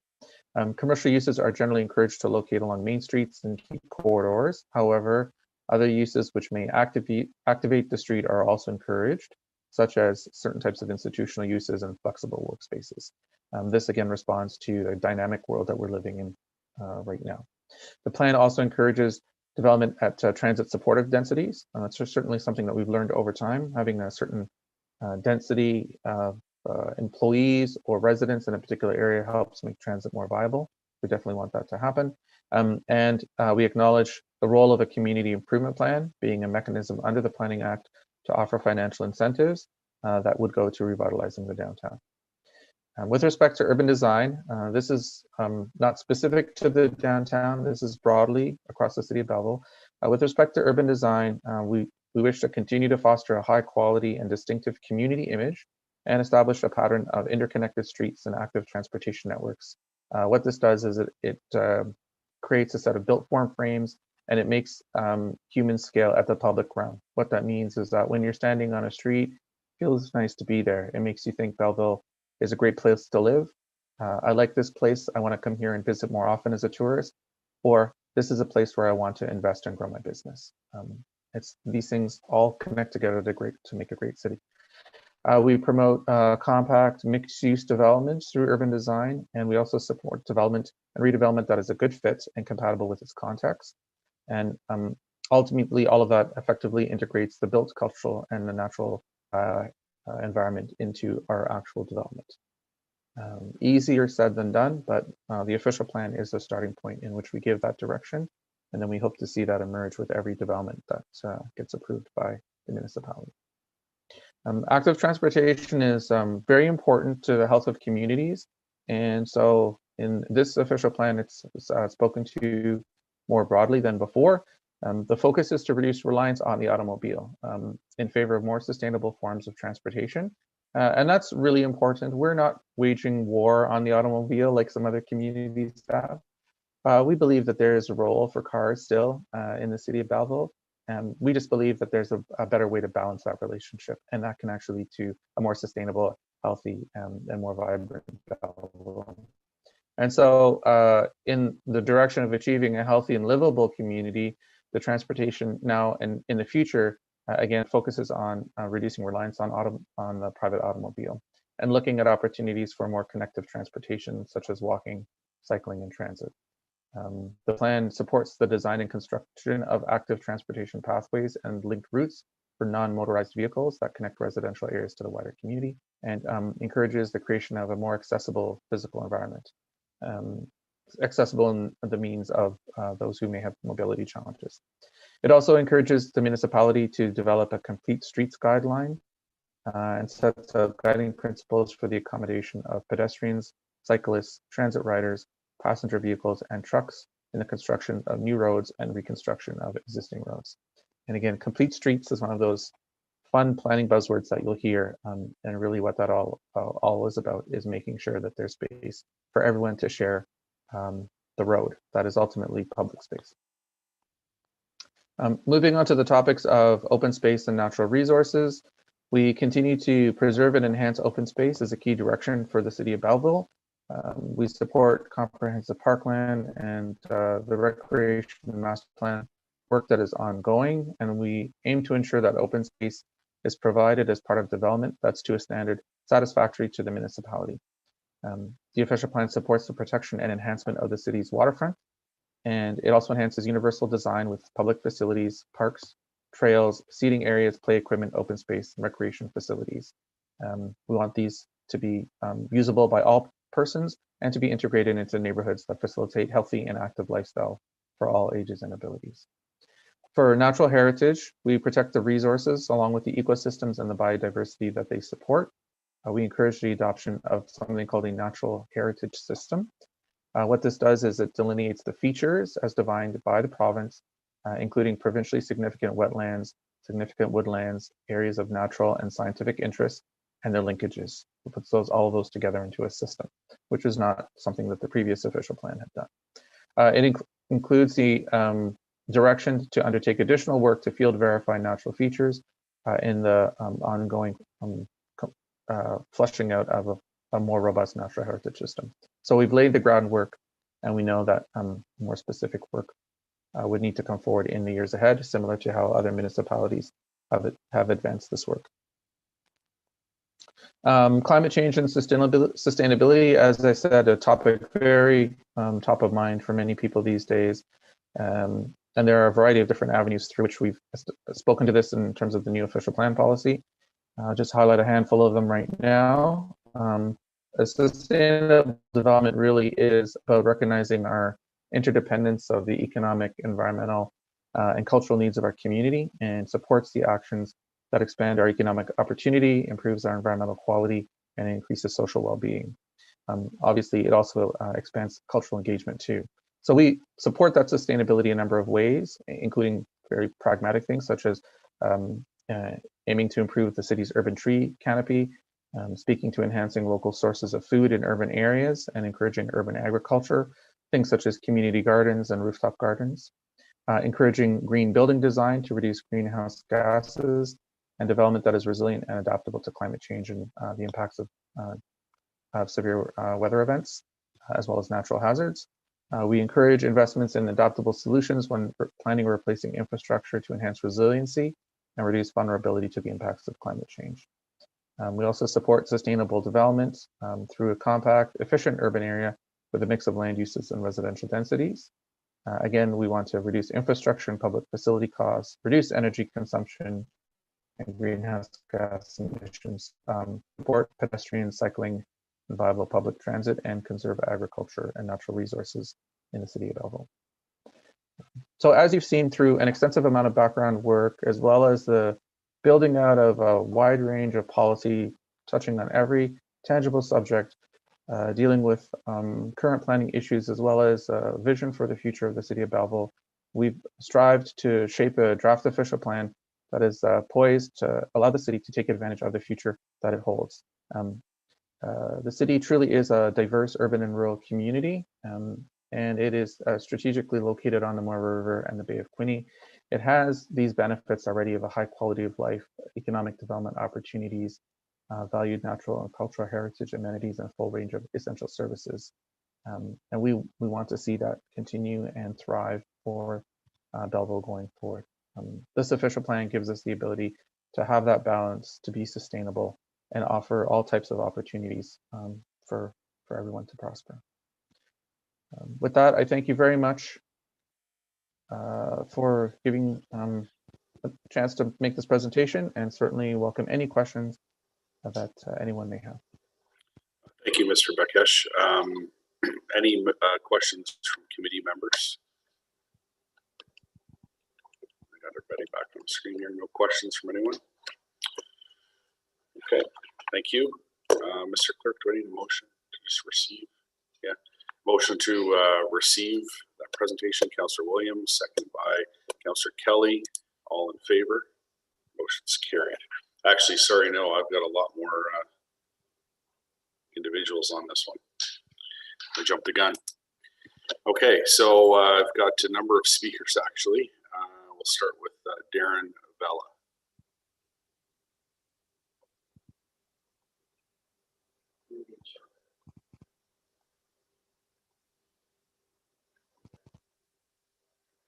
Mr. Vella, you are in the meeting. If you unmute your mic, you can have the floor.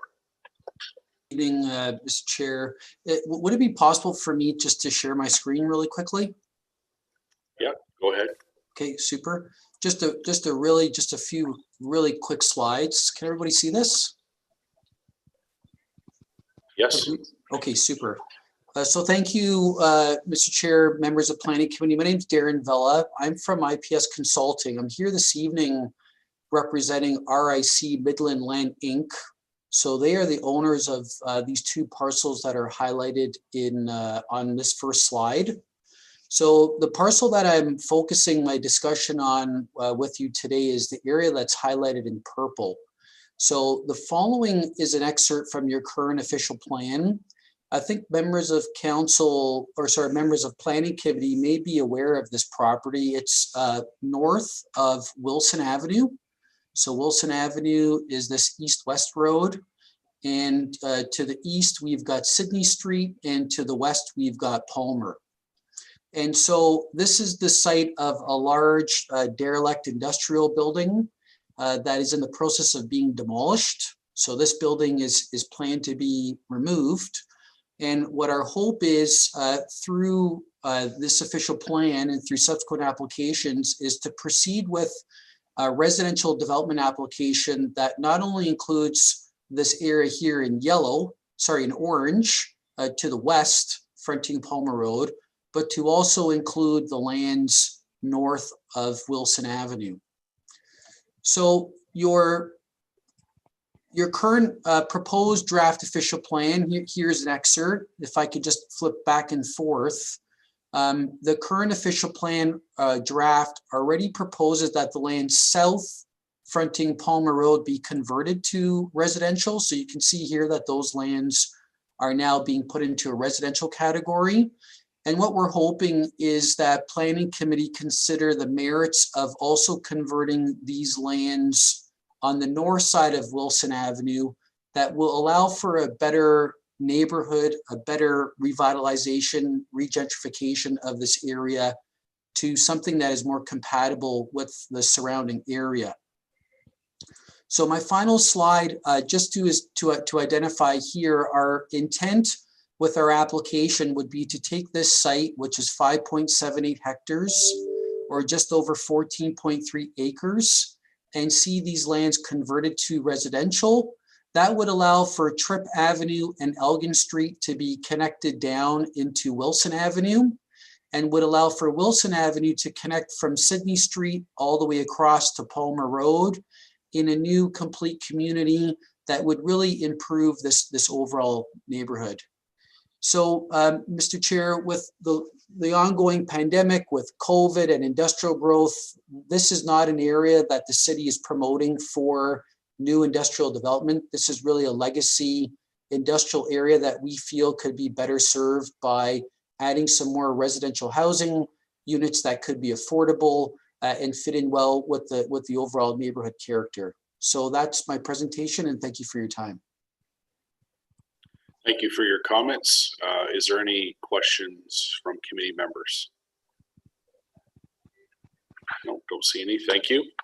The next speaker I have is Laura Lee Jones. And we'll get her added to the meeting.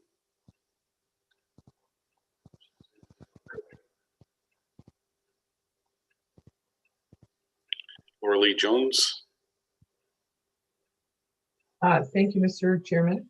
My name is Laura Jones. I'm with Macaulay Shoney Housing Limited, and I'm here representing Hanley Park Developments, Inc., which is a developer that is in the process of submitting subdivision and rezoning applications for residential development on lands that are east of Hague Road, and would be accessed through Tessa Boulevard, which is the Mercedes Meadows subdivision. I just wanted to raise some concerns with respect to the proposed changes to the environmental protection and natural heritage features policies under section 3.5 of the draft official plan. I certainly understand that part of the purpose of the OP review is to bring the official plan into conformity with the PPS. And in order to do that, you need to identify a natural heritage system. But there are some other changes to the policies that we have concerns about.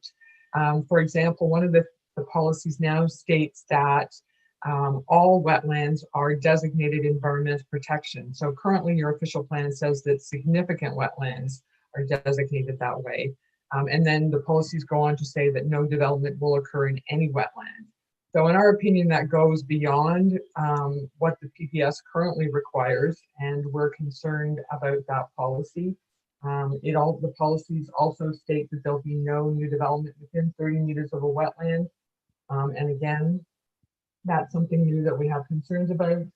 The policies are making reference to lands being identified as environmentally sensitive on a land use schedule. And in fact, there is no environmentally sensitive area shown on the land use schedule, which I think is going to cause confusion. So I understand that some of the changes to this policy were based on a natural heritage strategy that was prepared in 2015 for a much larger area stretching from Loyalist Township to Trenton, and that plan encourages the municipality to undertake additional work, and it provides different options to the city that they need to think about in coming up with their own natural heritage system.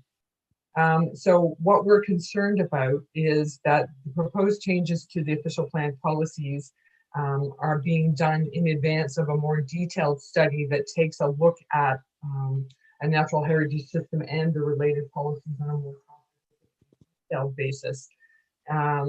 There was certainly nothing in the emerging policies report last year that identified that these kinds of changes were going to be coming forward. And so we're requesting that the city consider deferring the proposed changes to the environmental policies other than identifying the need to create a natural heritage system until it's done on a more comprehensive basis of part of a future natural heritage study. Thank you. Thank you for those comments. Any questions from committee members? No? Okay, thank you. Next one is Mary Jo Courier.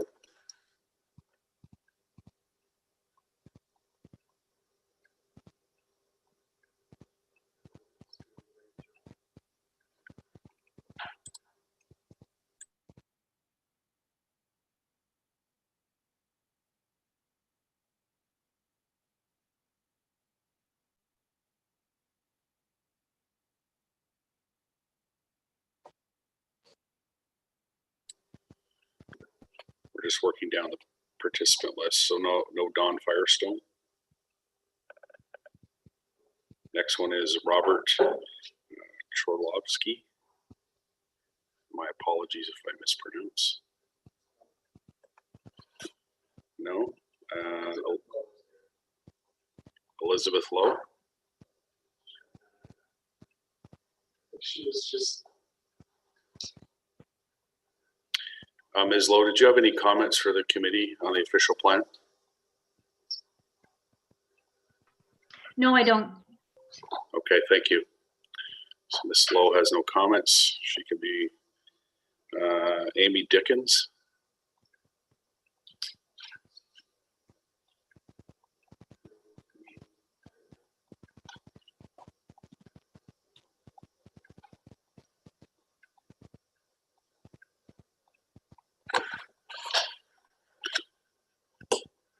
Ms. Dickens, you're in the meeting and you can unmute your microphone and you have the floor. Hi, everyone. Sorry, no specific comments from County Conservation at this time. Okay, thank you. Charlene Richardson.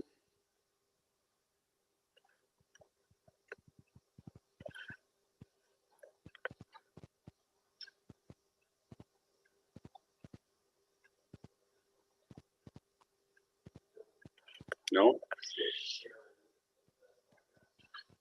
Okay. Butch Leclerc.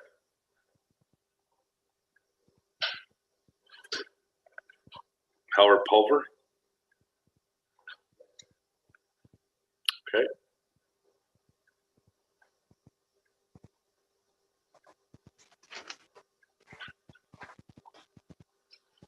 Mr. Pulver, you have joined the meeting. If you want to unmute your microphone and you can have the floor.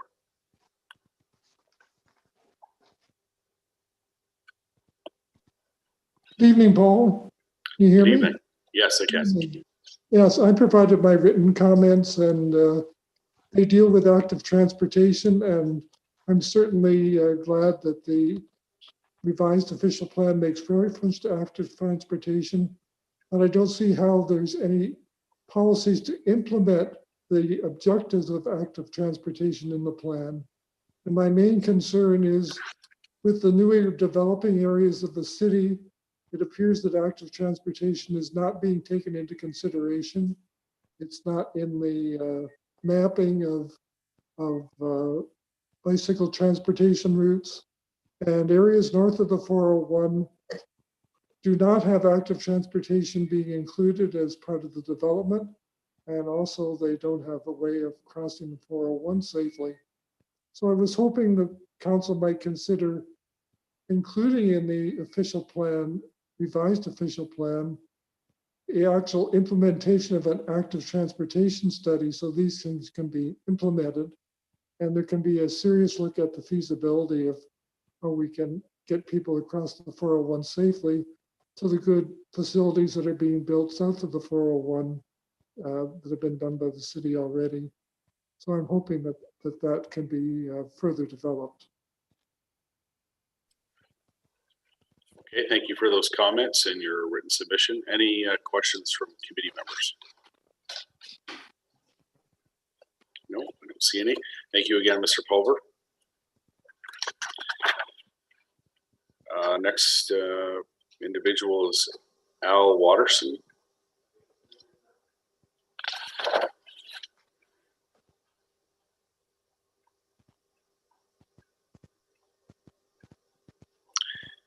Mr. Watterson, you are in the meeting. If you unmute your microphone, you can have the floor.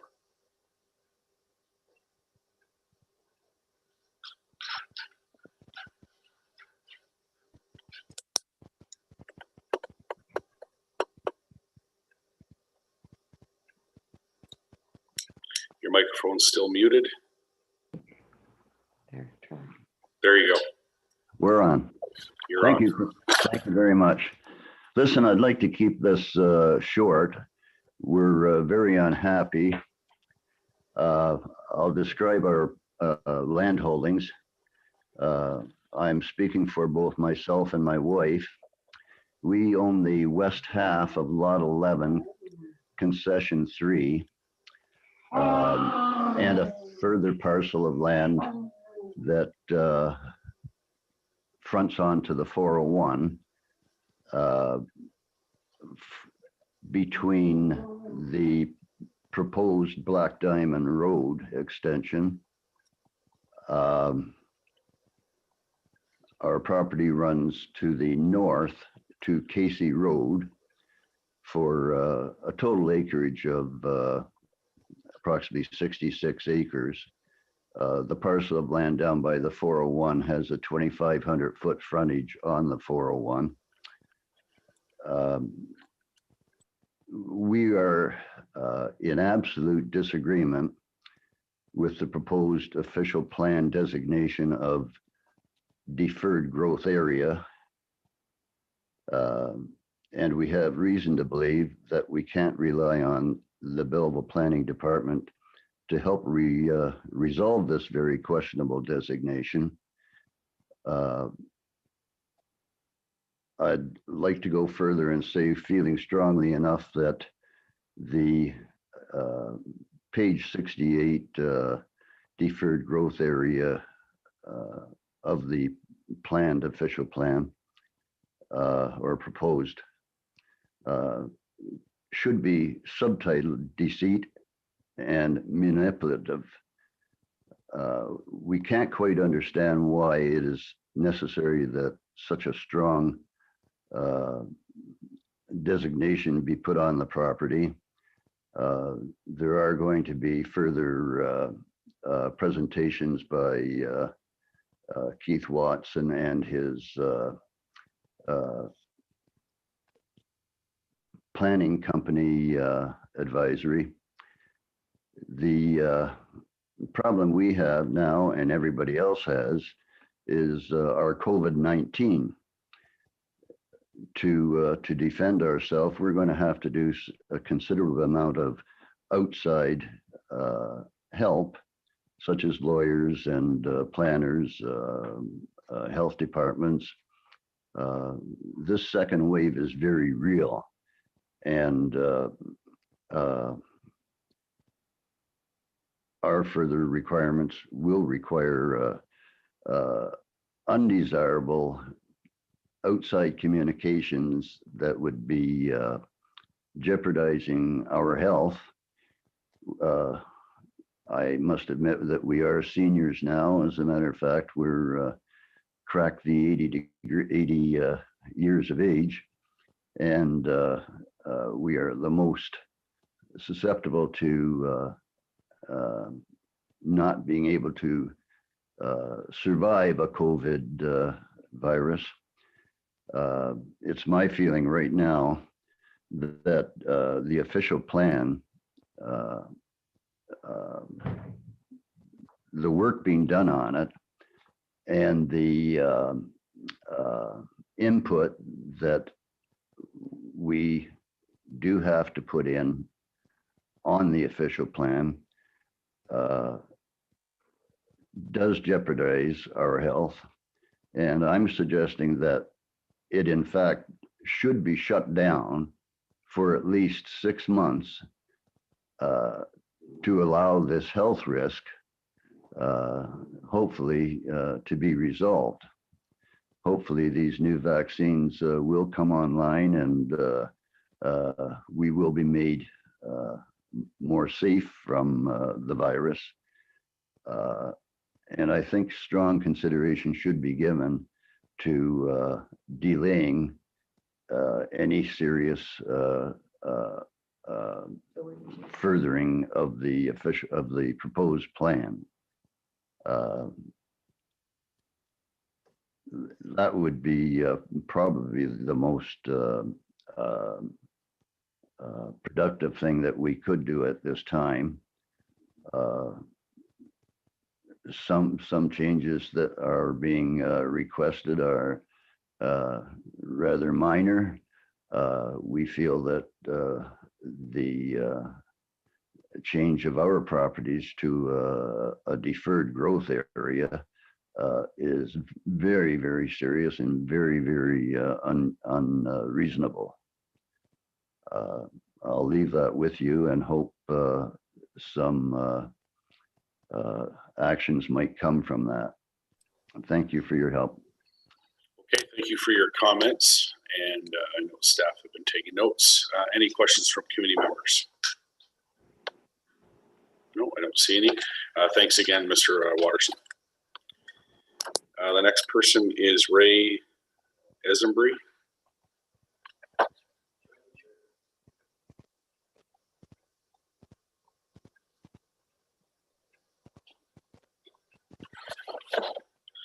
Mr. Esenbury, you are in the meeting. If you unmute your microphone, you can have the floor.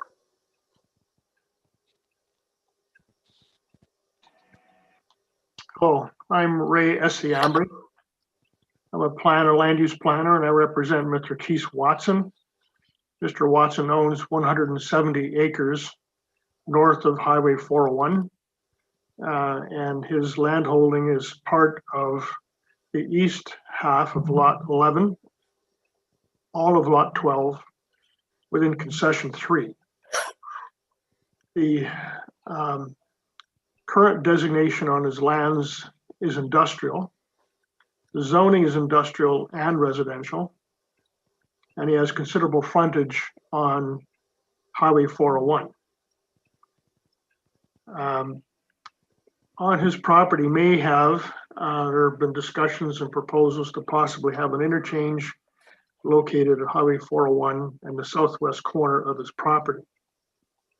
Mr. Watson has been looking forward to developing his land for many years, and there have been interest in from end users and land developers in the area to acquire land for various uses. So now that there's interest in the area, generally speaking, and on Mr. Watson's land, now there's a proposal in the official plan to designate the east part of Lot 11 as deferred growth area and all of Lot 12 as agricultural, which would have the effect of removing all development rights from the entire 170 acres. This is a very onerous request and a significant policy shift by the city of Belleville. The municipal comprehensive review in terms of the industrial land and commercial land has focused largely on the historical growth rate and absorption rate within the city of Belleville. What appears to be lacking is in the document is a the question of and the opportunity to accelerate industrial growth and commercial growth in the city. I have authored several economic development strategies and municipal retail strategies for municipalities that are smaller and larger than the city of Belleville. And this is noticeably absent from the official plan policies and the work that's been done to date. And again, it's just relying mostly on historical absorption rates and not taking advantage of the strategic opportunities that are available to the city that are afforded by the frontage and exposure on Highway 401. The MCR also makes reference to the land exchange. The word exchange means to trade something of equal value. And with the proposed change in designation from industrial to agriculture and deferred growth area, there's nothing of equal value in that proposal. Even when you consider in other industrial land that's available in the city of Belleville, nothing equates to the value of having 1.5 kilometers of industrial land that focuses on, has frontage on Highway 401. So the term land exchange is really what we're talking about here is a boundary adjustment, and there's nothing of equal value here at all. So Mr. Watson is going to lose his development rights with nothing of equal value being provided to him. So the recommended change in designation does not produce a workable solution. There are planning issues in this area that need to be addressed, and they have not been addressed. What is happening is that the change in land use designation is an attempt, apparently an attempt, to simply remove some of the land use challenges in this area. So my recommendation to the committee is to think strategically, to look at the opportunities that the city is foregoing by removing the industrial designation in this area. I would ask that the committee not support the recommendation and designation of a deferred growth area, but rather revisit the issue and ask the administration and Dillon and Associates to revisit that issue and look at the strategic benefits of at least a portion of the industrial land remaining on Highway 401.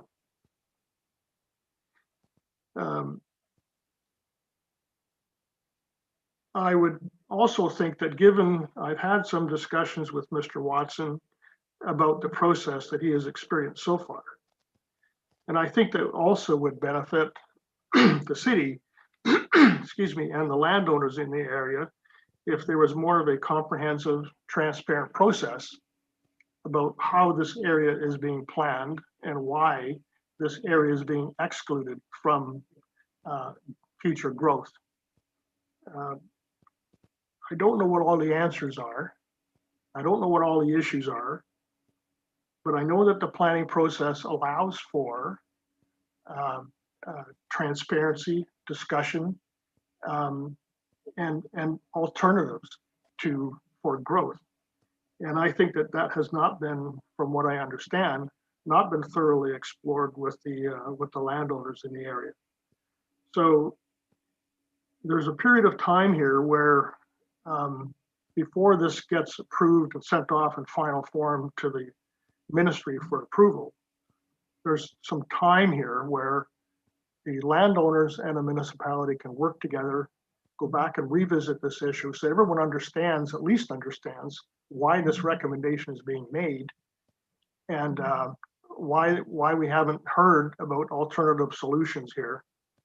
So I think that there's an opportunity for a solution here, which hopefully will which will develop some consensus and avoid future issues or even greater issues coming up in future here. I think that there's, this is a joint residential industrial designation in here.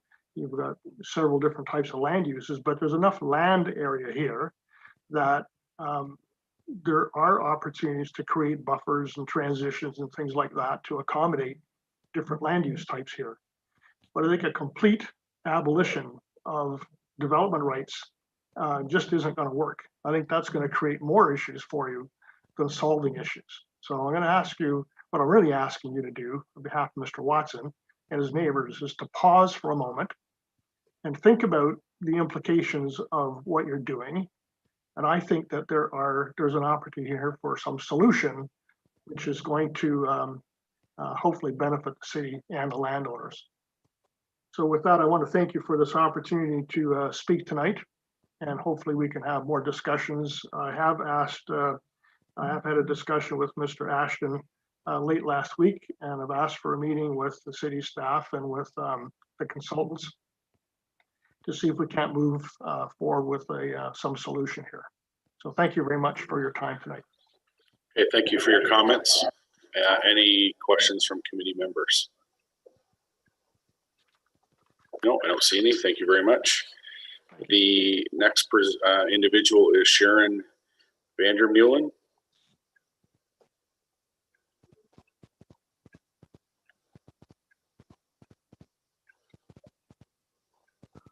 Hi.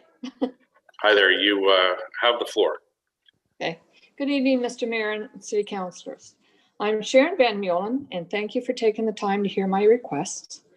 I own 290 acres, which consists of 113 acres of prime farmland, and about 170 acres is about wooded area. I'm here today to request a building permit on Bethel Road, which has no other value on it because it is covered in trees and rocks. Across from the road is a farm that was converted into a solar farm. And when my late husband purchased the farm from the Caseys about 25 years ago, we did not need the farmhouse, so we severanced it off and sold it back to the Caseys. 10 years ago, I severanced off 10 acres of land and sold it to a person who built a nice home and a hobby farm. Today, I'm requesting a severance of roughly 20 acres to square off this section of land and offer it to my daughter to build herself a home. This would be not only a great blessing for me, but also a considerable tax benefit to the city, rather than have it sit on vacant, unusable land. Any consideration you give to my request would be greatly appreciated, and please help me bring my daughter home. Can you hear me? Yes, we heard you. I'm new at this. No, that's okay. No, you're doing well. Any questions from committee members? No, I don't see any. Okay, thank you for your comments. Just before I proceed, I just want to check with staff. Don Firestone, Robert Charbolowski, Charlene Richardson. No? Okay. All right. So I do have a motion, I believe, Mr. Clerk, Councillor Williams, seconded by Councillor Kelly. So now that we've heard all the presenters, all in favor, that motion carries. And I need a motion to adjourn this portion of the meeting. Councillor Williams, Councillor Kelly, all in favor, motion's carried. All right, moving on to the Plan Advisory Committee meeting, and see everyone in attendance. Disclosure of pecuniary interest and general nature thereof. Councillor Kelly. Through you, Mr. Chair, that will be 6.1 and 6.2. Okay, thank you, and that is noted. Confirmation of minutes of the City Council Planning Committee meeting and Planning Advisory Committee meeting held November 2nd, 2020. Moved by Mr. Joyce, seconded by Ms. Brown. All in favor? Motion carries. No deputations, Mr. Clerk. No correspondence.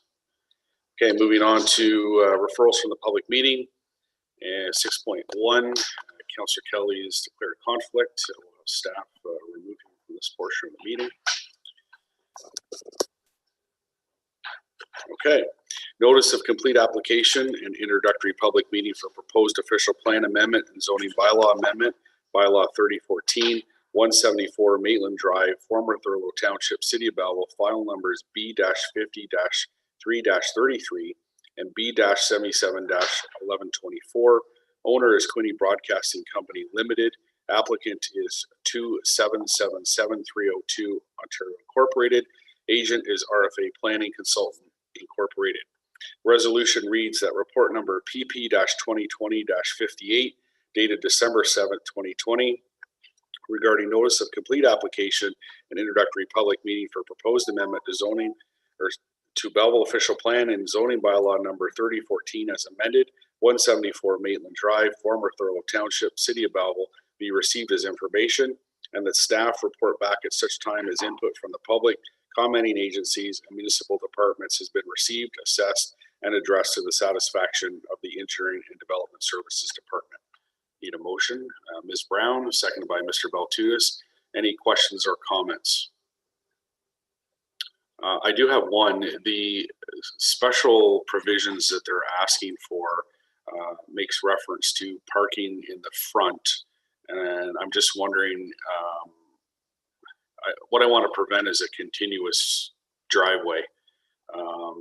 So would the application include to allow for separate driveways?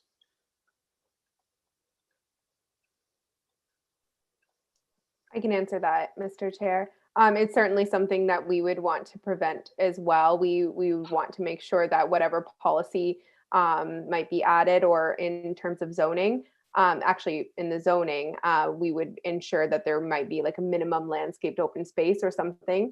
So that would definitely be a consideration for us as well. Okay, thank you.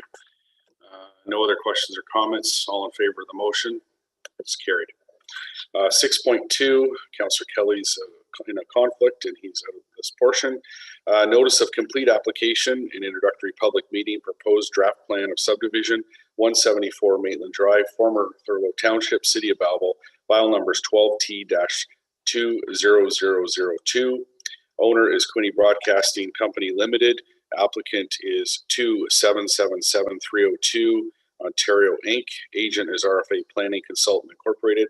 Resolution is that report number APS-2020-51 dated December 7th, 2020 regarding notice of complete application and introductory public meeting for proposed draft plan of subdivision 174 Maitland Drive, former Thurlow Township, City of Belleville, be received as information, and that staff report back at such time as input from the public, commenting agencies, and municipal departments has been received, assessed, and addressed to the satisfaction of the Engineering and Development Services Department. Need a motion, please. Mr. Baltutis, Councillor Sanderson, any questions or comments? Seeing none, all in favor? Motion's carried. We'll bring Councillor Kelly back into the meeting. 6.3, notice of complete application and introductory public meeting for proposed zoning bylaw amendment, bylaw 3014, 12 Christian School Road, City of Belleville, file numbers B-77-1125.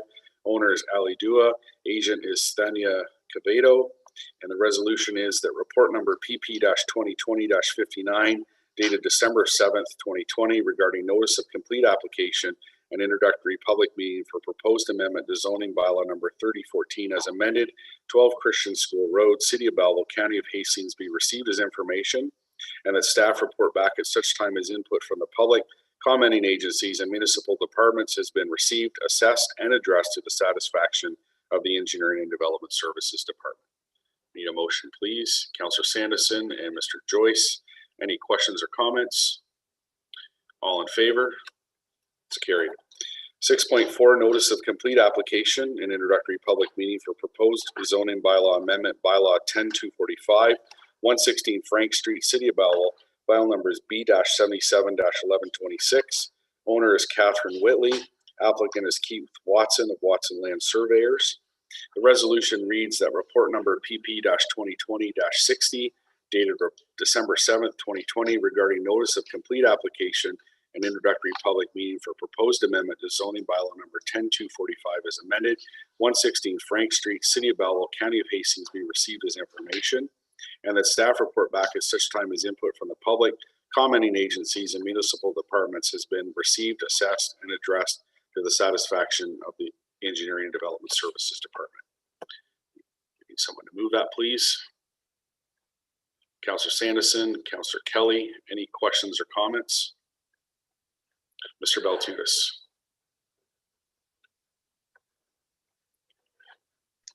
So some of the documents are correspondence that people that spoke, like Ms. Seeley and the other gentleman, they said that was distributed.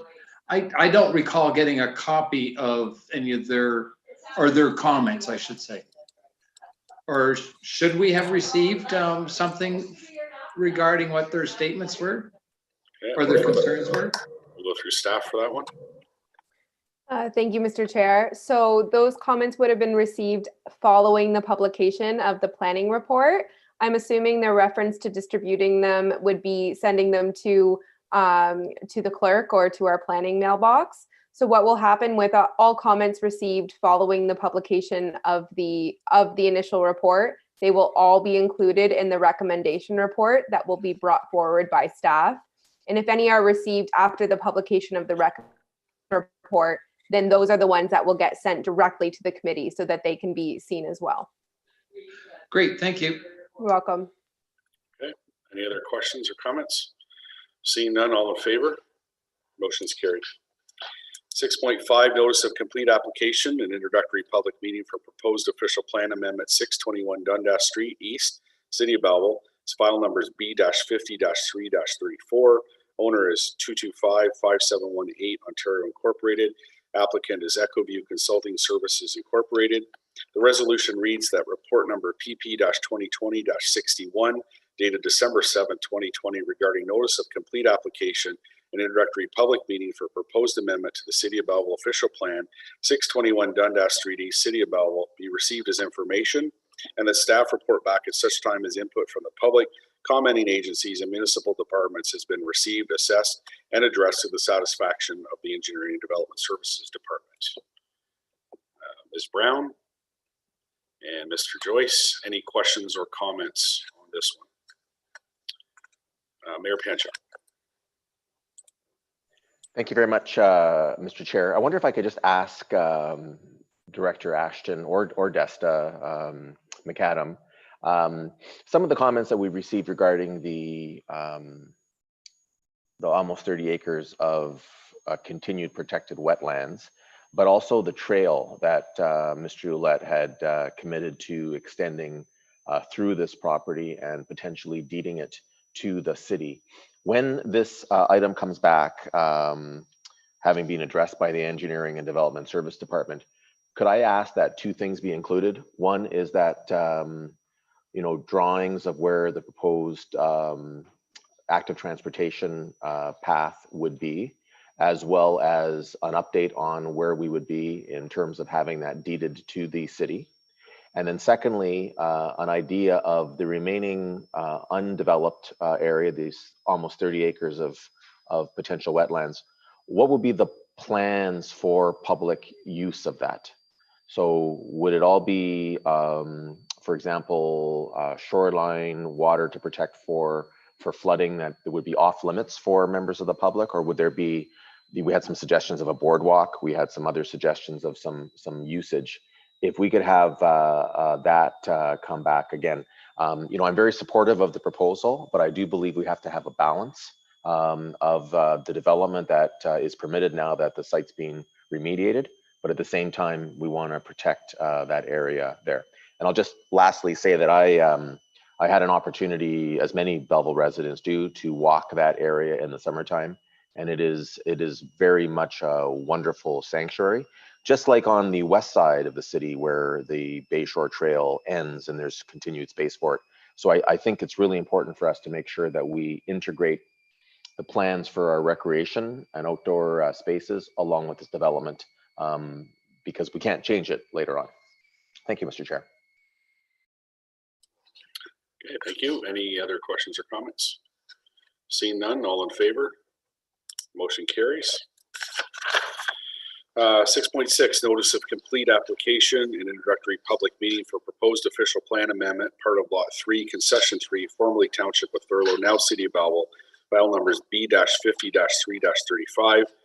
Owner is 221-5100 Ontario Incorporated, 238-0416 Ontario Incorporated, and 239-8513 Ontario Incorporated.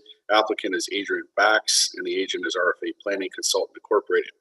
The resolution reads that report number PP-2020-62, dated December 7, 2020, regarding notice of complete application and introductory public meeting for proposed amendment to the City of Belleville official plan, part of Lot 3, Concession 3, formerly Township of Thurlow, now City of Belleville, be received as information, and that staff report back at such time as input from the public, commenting agencies, and municipal departments has been received, assessed, and addressed to the satisfaction of the Engineering and Development Services Department. Councillor Sanderson, seconded by Mr. Baltutis. Any questions or comments? Councillor Sanderson. Yeah, thank you, Mr. Chair. When the presentation was made earlier, the indication was that there's going to be a connecting road from the town center project development to Settlers Ridge. I think it's really important that as that subdivision, town center subdivision gets built out, that access linkage, road linkage to Settlers Ridge be done in the last phase of that development, such that all of the construction trucks that are going to come into that subdivision will have to access it through Town Center Drive.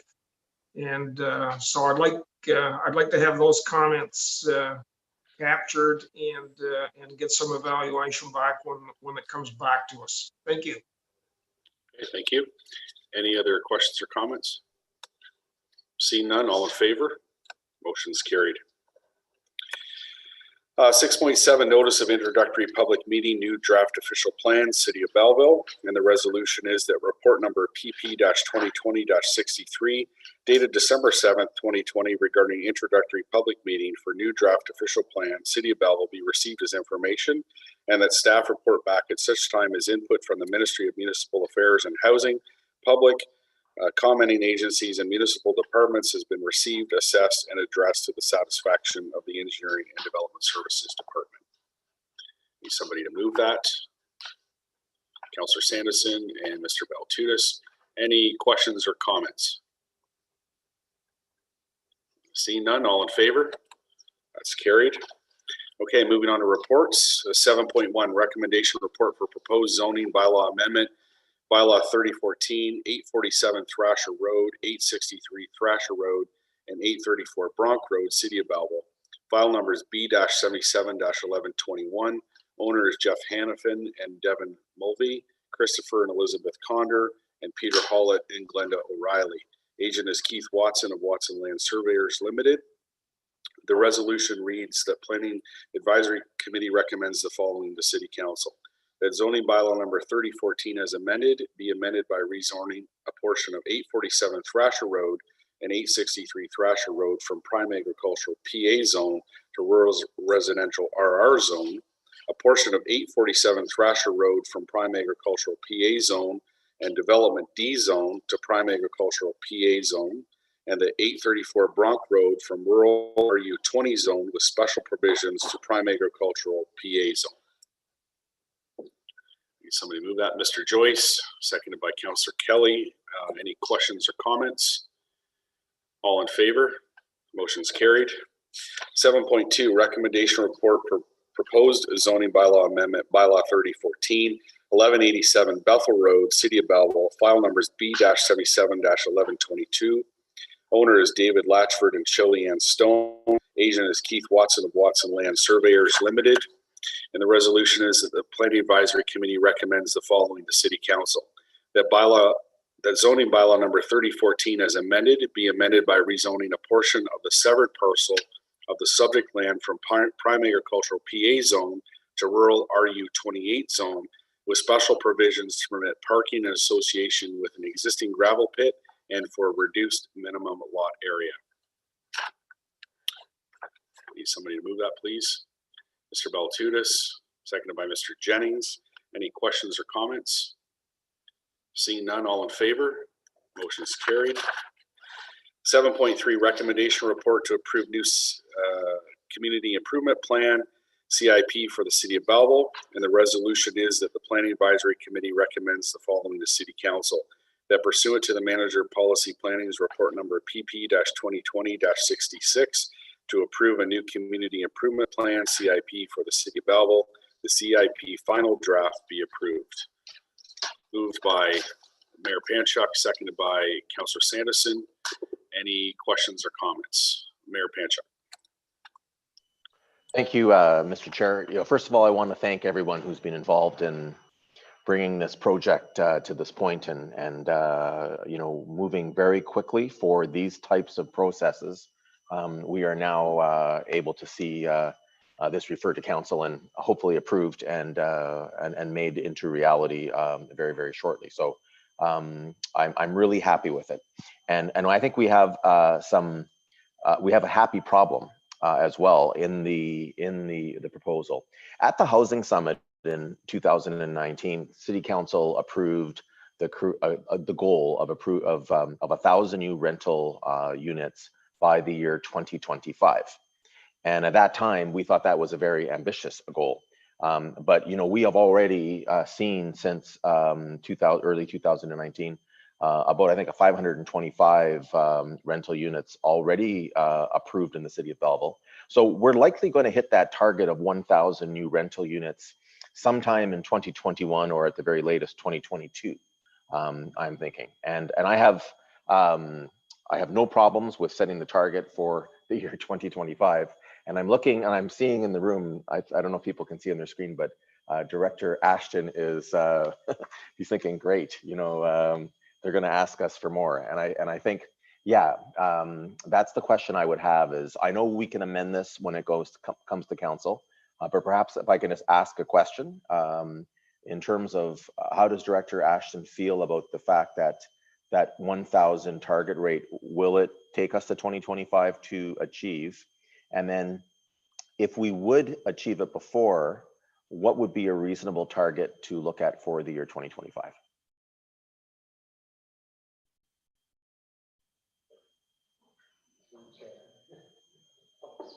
Thank you for that question.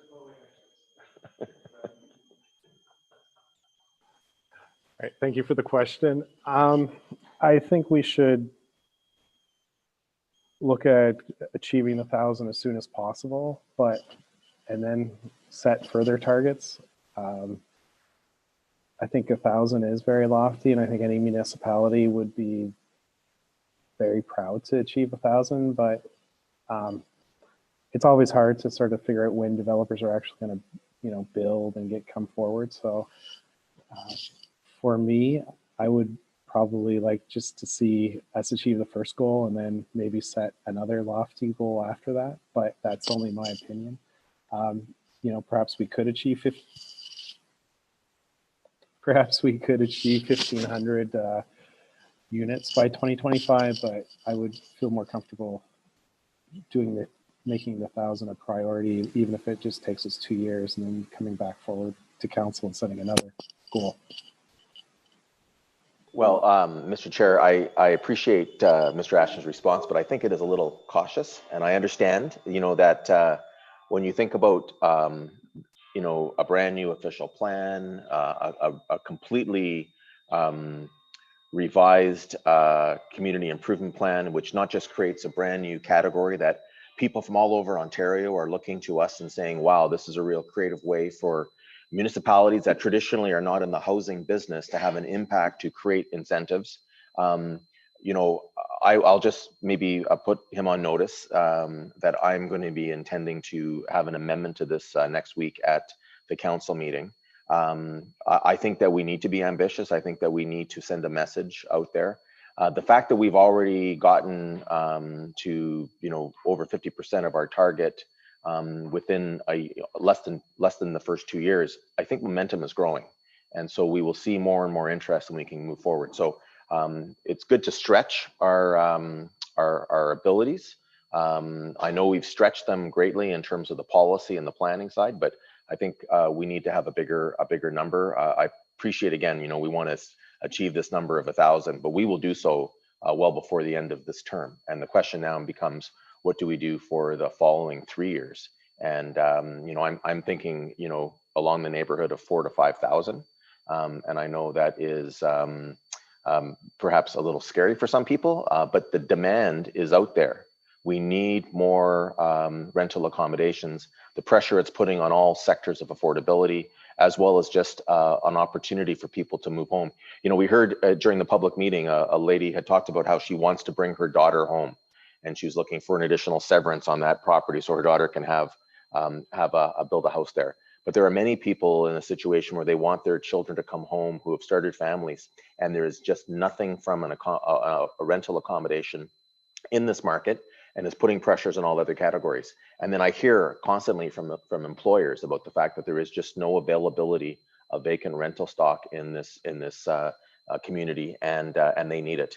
And the last thing I would just point out is I also hear, you know, I don't want to say horror stories, but I hear very distressing stories of people who are living in accommodation that is not appropriate. It is substandard, it is dangerous, but they can't do anything about it because they've got nowhere to go. And so this community improvement plan, which originally was first focused on creating more rental accommodation to deal with the housing crisis, it's already been successful, and we haven't even provided our first incentives. So I'd like to see that number revised, and between now and Monday, I'll have a discussion with Director Ashton to figure out a number that'll be acceptable, but yet not too comfortable in terms of what our possibilities are. Councillor Sanderson. Thank you, Mr. Chair. So when we, just to respond to that a little bit, and certainly look forward to a more healthy, robust discussion at council, but when we set the target of 1,000, that was a stretch target. And, you know, part of the whole process that we were going to tackle was through the new SIP. So certainly we've had a fair bit of success to date, but when you think of 5,000, we've already received some input from the developers and builders that they've got a concern about residential readiness. So we've got land out there, but the land isn't, this is from them. We've got land out there that's earmarked for residential development, but hasn't been serviced.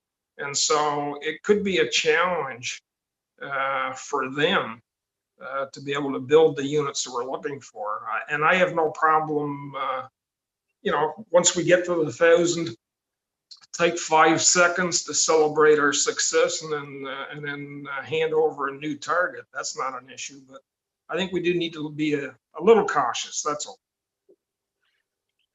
Okay, thank you. Any other questions or comments?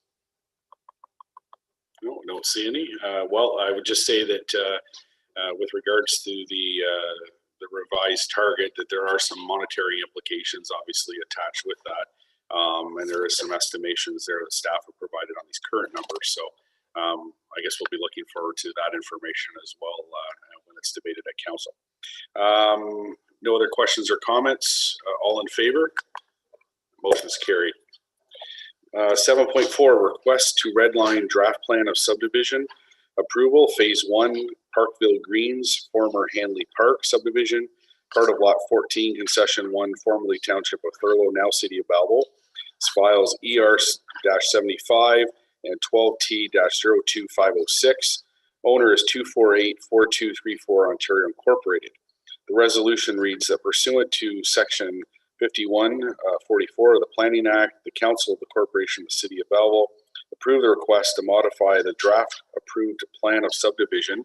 File number is 12T-02506 for phase 1 of Parkville Greens, submitted by Harjeet Jaswal on behalf of 248-4234 Ontario Incorporated, as shown on attachment 4 to Manager of Approvals Report number APS 2020-52 and grant subject to the draft plan conditions included in attachment 6 to same. Need somebody to move that. Mayor Panchuk, seconded by Mr. Joyce. Any questions or comments? Seeing none, all in favor? It's carried. Information matters, official plan and zoning bylaw amendment monitoring report, report to December 7th, 2020. I need a motion to receive that. Councillor Kelly and Mr. Beltutis, any questions or comments? Seeing none, thank you. All in favor, sorry, it's carried. General business and inquiries. Anything?